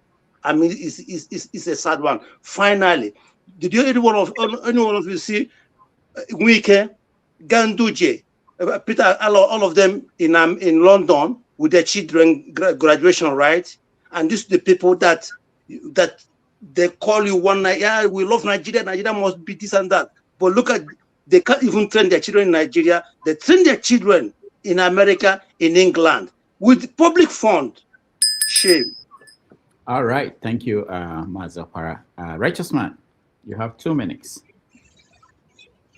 Yeah, once again, I am a fan of Trump. But this time around, I can tell you that Trump failed me. His actions against Maduro of Venezuela is unbecoming. I don't like it. And again, I want to believe that he executed the American policy. That's what I believe, that he executed American policy. Because as day goes by, you discover that the aim of doing what he did was to make sure that China and Russia suffer. So he doesn't want to go into military confrontation with these two countries. So he wants to do it by handling these countries that are within the American coast. You know, cutting them economically, the supply chain to China and Russia and to North Korea. That's what he's doing. So that's American policy. Then coming to Nigeria about P2B, I am telling you, see, it's like the man of color hates truth. I interviewed people in Owerri, the capital city of Imo State, and the view of the youth that I talked to was the same that what I received from the youth in Warri here, that Obi disappointed them. They are not saying they hate Obi or they will not vote, but the enthusiasm, that willingness, that anger to go and vote is no longer there. That does not mean that they hate Obi, but they say Obi disappointed them. And they might not come out to vote again in 2027. That does not mean that tomorrow, if they are being talked to, they will not change. So somebody is misquoting me. And I've told you in Warri here, I talked to a few people, and they resonate with what I heard from Owerri, that Obi disappointed them. Does not mean that they hate Obi. And I didn't say that Obi is not loved in Delta State. I never said so. So please, when we're interpreting, let's interpret the truth and let us face the reality that is on ground. You that is in abroad cannot know what is going on here than me that is in the city, in the street, talking to Nigerians one-on-one, feeling what they are feeling in the same environment. And you're over there, you are telling me that I'm not saying the truth. And you know that every publication is edited and censored before it's sent out. But I'm giving you first-hand information from the ground, from the city, from the street, from the road, from Keke Marwa, from Okada. So you better listen and believe the information than being whatever you choose to be in the way you see other people's contribution in this platform. Please, let's be matured. Thank you. Thank you, Righteous Man. Please, Doctor, I beg you. Righteous Man, I beg you, Doctor. Righteous Man, I am not criticizing anything you said. I support everything you say 100%. I only just take it up from where you said it. Everything you said is right. I didn't criticize anything. All I'm saying is that Delta State is confused with PDP. The way PDP is scattered to PDP, APC, and every other thing. What you said, you are 100% right. It's those in comment section. It's not you. Okay. I'm referring to those in comment section. Okay. Thank you. All right. Tony, you're next. Yeah, my rant is going to focus on 2027, looking forward to what happens after these first 4 years of this dispensation. If you have been very careful observing what is happening in Nigeria and the news, for me, it seems to me that there is a leadership vacuum. The insecurity problem in the country has worsened. All the statistics concerning inflation, profligacy, corruption, borrowing, and so on, and flip-flop by the government, lies and denialism, all of them point to one thing, that this government has become a disappointment and embarrassment to Nigerians and also to the international community. And so all the flies that we are having from within and outside Nigeria is because there's a smell, there's an infestation that is attracting flies all over the place. What do we do going forward? I listened to Dr. Hakim Baba Ahmed on one of the stations, and he said something that I find very germane. One of it is that if we want to rejig and restructure our political system the way it is, one thing that should be advised is for Asiwaju, who is nearly 90 years old, infirm, not strong, not articulate as he used to be, is to just say bye-bye after his first 4 year term. And second is for Atiku to be magnanimous and to say, I've been in this thing for years, I want to step down, I want now to be an elder statesman along with Tinubu to chart a new way forward for Nigeria.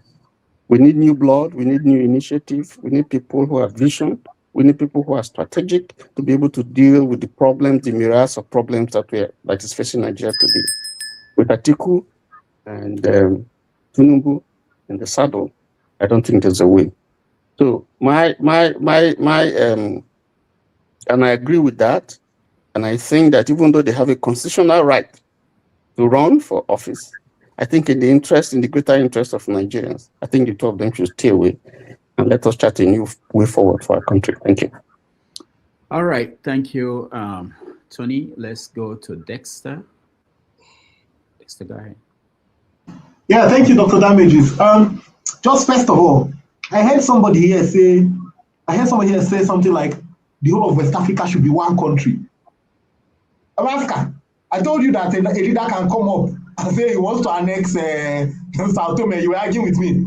Somebody here just said that the whole of, think about, don't ever rule anything out. Don't rule anything out. Don't rule it out. Somebody just said the whole of West Africa should be one country and Nigeria should be. Why is Ghana not? In fact, I think the whole of Africa should actually be one. Well, that's fine, but why is Ghana will be the head? Well, including Morocco. The point I'm Morocco and Nigeria. And South Africa, everybody. I claim my 30 seconds back. Good. Thank you guys for interrupting. So, what I'm trying to say is that until your house is very clean, that's when you will understand the importance of telling people to keep their slippers outside and to keep their shoes outside before they come in. When your house is a very dirty house, you don't care. People come with what you don't care because it's dirty. You don't really care, but when your house is pristine and clean, people are coming with, please, keep your shoes outside. So what I'm saying is that we don't yet have the moral ground to say some things, as Nigerians, yes, because our house is not clean. So we need to go back and do the homework. That's why ambassadors like Paul, Tony, all of you are abroad, so that you will learn how they can keep the clean house. They come back home and now teach the Nigerians how to make a pristine place. And not just how to make it pristine, because it's not just about getting to the top of the tree. It's how to stay up there. Getting to the top is one thing. You have the drive, you want to get to the top. But when you get up there, what do you do to stay up there? So that's what we need. Not just how to get up there, how the drive will remain to stay up there. That's on one side. And on the side of politics, I think it's also important that because politics is a form of leadership, it's a leadership selection process. And the quote, middle class, people like us in Nigeria, they're not in Nigeria, we must start making conscious efforts to influence the younger generation into making the right choices of leadership. Because the truth about it is that if you follow what is happening in Nigeria today, you will shed tears. And in the midst of the hardship, you have people coming to gaslight people. Did you hear what Oshomole said? That if people can pay 20% tax in Nigeria, you know, look at, and let me tell you why it is very bad. There's a guy called Rotus. I respect him. He comes on Arise TV. And they are telling him that, look, the index for poverty, if you are earning less than $2 a day, you are a poor person. He said, why will you use why will you be using the dollar to baseline it? That's how will you be in Nigeria, and then you'll be using the dollar to baseline it. Is there a baseline for poverty in Nigeria? How are you going to compare? How can you make a comparative analysis if you're not going to use so why is it that in one breath, you want to claim the tax system of the UK, then in another breath, you don't want to claim their poverty threshold? You understand what I'm trying to say? So you have people like Omoshomole say, if people can pay 20% tax in the UK, why can't they pay it? Look, we need to get those men out of look. The truth about it, there's a generation in Nigeria that don't have any business with power. They don't have any business.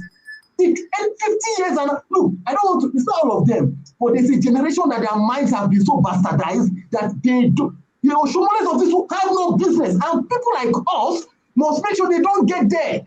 Since they say it's one man, one vote, we must start a move to make sure they don't get there. How can that man say that kind of thing? What is the hope for the granite seller? Thank you, Dr. Damages. All right, thank you. Next, the final person. Rudolph, can you give me 1 minute, please? No, Please, please, not yet. Ngozika, go ahead. Yeah, once it's done. Okay. Ngozika. Good evening, everyone. So my rant is very simple. It's about Eshu Speed's visit to Nigeria and how suddenly everybody is talking about Nigeria and the begging culture. And I just wanted to point out that Nigeria does not have a begging culture per se. What Nigeria has is a problem with order. We have a very big problem with orderliness. We're very anyhow people. You go somewhere, maybe to a supermarket to get something, and at the checkout counter, there is a queue, and you see somebody pressing to go for somebody that just joined the queue, and he's already making commotion. Okay, do my own. Why am I still here? You go to anything that has a queue. Nigerians want to jump the queue. Anything that requires due process, they want to bypass the due process. We're very disorderly people. Look at how he's going to every other African country, and people are behaving themselves. People are behaving themselves, minding their business, showing him what they want to show him about their country, promoting their country. Nigerians are just doing anyhow. They carried him, all this, it is us. They carried him to one of the celebrities' boutique. What is an American going to buy in a boutique that he can't buy in Nigeria, in USA? It's not even like you are selling African prints. You are selling Oyinbo man clothes, and Oyinbo came to Nigeria. You brought him to your shop to come and buy Oyinbo clothes, and you are disappointed he didn't buy anything. They carried him to what is it called? To go to a gym to be interviewed by somebody that he's claimed to fame. He's telling women, that's massive. Make it clap. Turn around and give the camera 360. That is all the guy knows how to say. He saw the guy, he was asking him, oh, how old are you? He said, I'm 21 years old. He said, oh, wow, Jesus Christ, you look so young. How is a 21-year-old person supposed to look? It is that anyhowness behavior, no plan, no coordination, no nothing, no cohesiveness, everything just cut and join. Boom, go. Okay, he's coming today. Let's carry him to Balogun. He's already gone to Balogun. Oh yeah, let's carry him to Zlatan shop. Oh yeah, seen Zlatan. Oh yeah, let's carry him to gym to go and see Egungun. Just anyhowness. Look at Benin Republic. Look at the way those people are showcasing their country. Speed is having this time of his life there. He has gone to Liberia now. He's going to do the same thing. But when he came to Nigeria, it was pure chaos. And it's because Nigerians are anyhow people. And it will not end. And people are saying, oh, he has shown Nigerians nyash to the whole world. Oh, he hasn't done anything different. Nigerians nyash have been in front of the whole world for the longest time. We just don't care. We only care now because this one is a talking point. Give it a few more days and that one will pass and we'll come up with something else to talk about. But bottom line, we need to start addressing this lack of order in our life. It's become a pandemic and it's become something that is ingrained. To be a Nigerian is to be disorderly, and it is a big shame.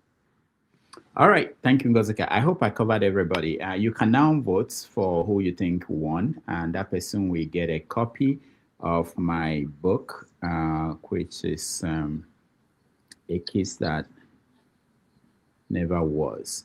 I will come to, I think I will come to Chim and four fathers to give them 1 minute each to say something. But after that, we have to go. I know there are people in the comment section who are looking for opportunity to come in. Our new policy is that 30 minutes before the show, before the end of the show, we are not letting people in so that we can. I'm already over the time by 12 minutes. So Chim, 1 minute. All right. So well, first of all, what I want to address is the issue. I want us to remember where we're coming from so that we don't lose it. We're talking about if Nigeria can annex another nation. Why Nigeria will not do that? But it doesn't mean Nigeria cannot get to where it wants to do that. Might is usually right in international politics. So somebody was contesting whether Nigeria broke rule-based declaration. Nigeria was in a dispute over ownership of Bassey. We won't go to how that started, but the world authority responsible for making that rules that Bassey Peninsula be handed over to Cameroon. And Nigeria's government, which I supported at the time because as a Nigerian, I said, yes, let's not lose territory, refused. Let me read it for you. Yes, General Sani Abacha firmly resisted turning over the oil-rich Bassey Peninsula to Cameroon during his reign 1993 to 98. In response to a 1994 territorial claim, Abacha deployed the Nigerian army, initiated armed clashes, and formally designated the area as a local government area in 1996, maintaining strict control. But when a civilian government came under General Olusegun Obasanjo, it willfully decided to abide by the international rule and handed over the place to Cameroon. The point I was making is, just the way America goes around breaking rule-based agreements, Nigeria can also do that. Let's not delude ourselves. Right now, we are unable to do that because our military might is in question. But I can bet you, the day we come back to where we used to be pre-1986, when it all started falling apart under General Babangida and all that, Nigeria has put its foot down in Africa many times. As recent as when Sao Tome and Principe had a military coup, Obasanjo gave a directive to those coup people. He told them, he gave them 24 hours to reinstate the president there, or he will carry out military action. And they did that. So let nobody think that an organized Nigeria cannot suddenly wake up and want to control things. It can be done. Human beings are insatiable. There's no human being anywhere that is 100% safe. Give everybody the right dose of madness and you will see them operate. That's all I wanted to say. Thank you, Chim. Forefathers interference. Thank you, Rudolph, for the extra time. Without getting into you and Masca's dispute, Chim, I think what you're arguing are apples and oranges. If you're saying, if the discussion was about Nigeria just unilaterally attacking, invading, then annexing a country, that's completely different from border disputes, which is what happened between Nigeria and Cameroon. And the same OBJ, if memory serves me, was also the one in '79 that actually gave Cameroon, without consulting the rest of the Nigerian government, handed Bassey over to Cameroon. And again, if we have to argue about, if we have to, you can hear me? If we have to discuss about the South. You didn't hear me, that's what I said, but go ahead, I'm not going to disrupt you. I don't know why you would think I didn't hear you, but if we have to dispute also the Sao Tome and Principe one, then you could argue, or we could argue, that Nigeria had a right to do that based on security. So that aside, that's between you and Masker. But with regards to Dexter, which is why I wanted to, at times I don't understand if we have comprehension issues or we just don't listen to each other. I started off when I made my statement. I said I would not subscribe to, not verbatim, but I said I would not subscribe to Nigeria annexing another country or invading another country. But I would support that if we could somehow be in charge of a West African country, which in fact, my position is that Africa cannot rise independently on its own, which is why they fragmented us into these little countries. But the moment we come together where we have ease of transportation, ease of movement, a joint economy, joint defense, Africa is going to rise. I don't see what was wrong in what I said. All right. Thank you so much. We bring back Ngozika to give us the tally and who won, and then we end the show. Doctor, is it possible for me to just chip in one word? Okay, go ahead. Yes. I think I agree with Chim in his analysis concerning, how we use power for national interest. And I think that I speak the truth also say part of it when he talked about South Sudan Principe. There is also an example that we can draw. When South Africa, under apartheid, was coming very close to us, that was Equatorial Guinea. Nigeria threatened that it was going to invade Equatorial Guinea if Equatorial Guinea did not stop the relationship that he had with, or he was having, or was developing with the apartheid South Africa. This was a question of national interest because Nigeria was opposed to apartheid in South Africa and did everything, to take off that regime, and dismantle that system.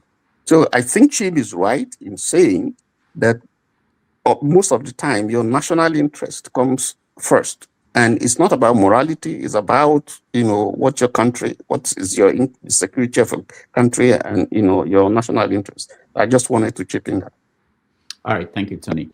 All right, the time we're waiting for, let's hear Ngozika's tally and know whether she's like Mahmoud, Yusuf Mahmoud.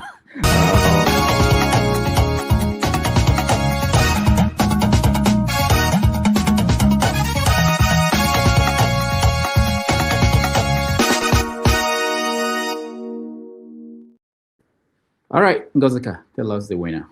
I am nothing like Mahmoud Yakubu in Jesus' name. I'm nothing like him. So totally, we have Dexter. Dexter has 6 votes. Paul has 1. Chim has 4. Maziopara has 1. Tony has 1. And Righteous Man has 4. The rest have none. I didn't count my own because I removed myself since I'm the umpire. So even this, Dexter won the rant. All right, Dexter, congrats.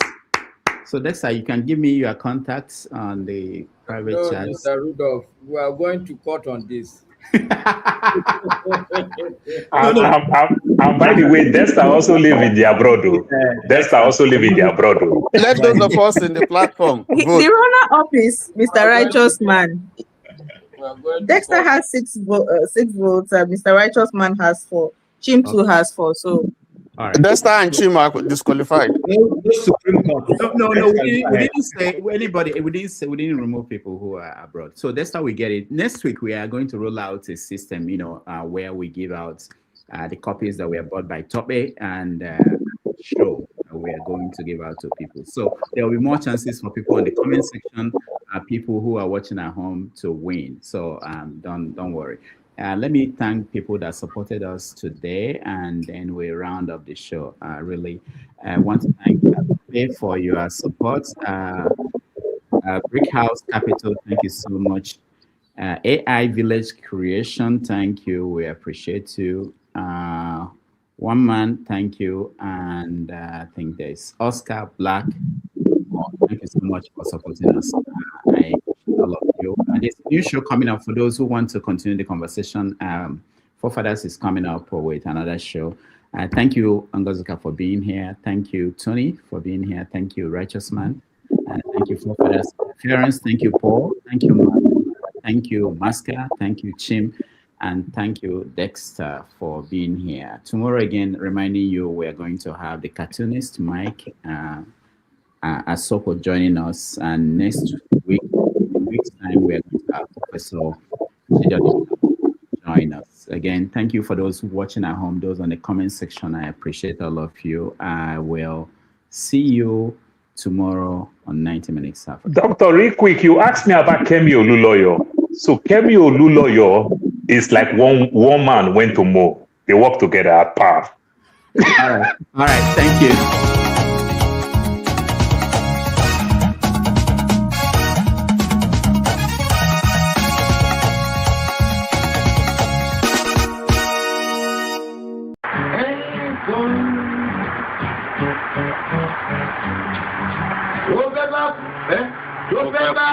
Tó fẹ́ kú torí ẹ̀.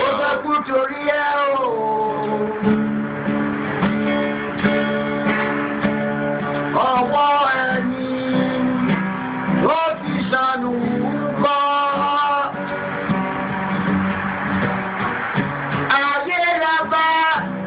Ayé la fi sílẹ̀ sí. Lọ́nà èyí yóò.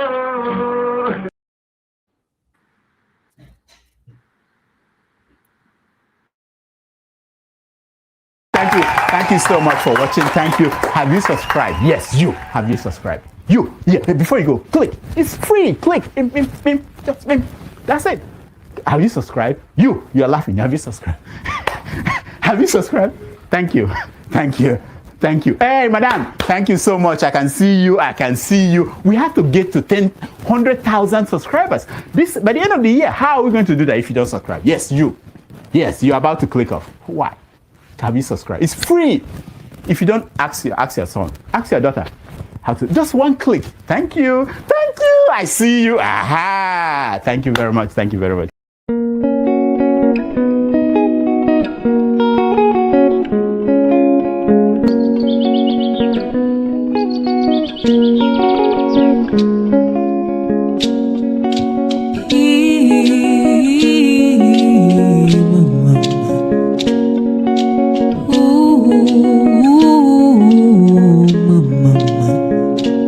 So me ala teme, so me piki go teme, or I me ala teme,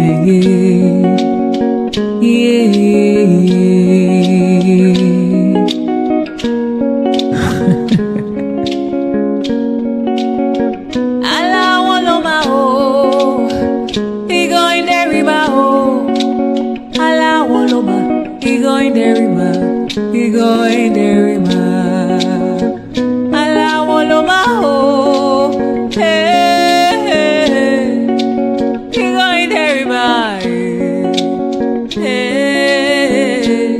So me I like that, yeah, yeah, yeah.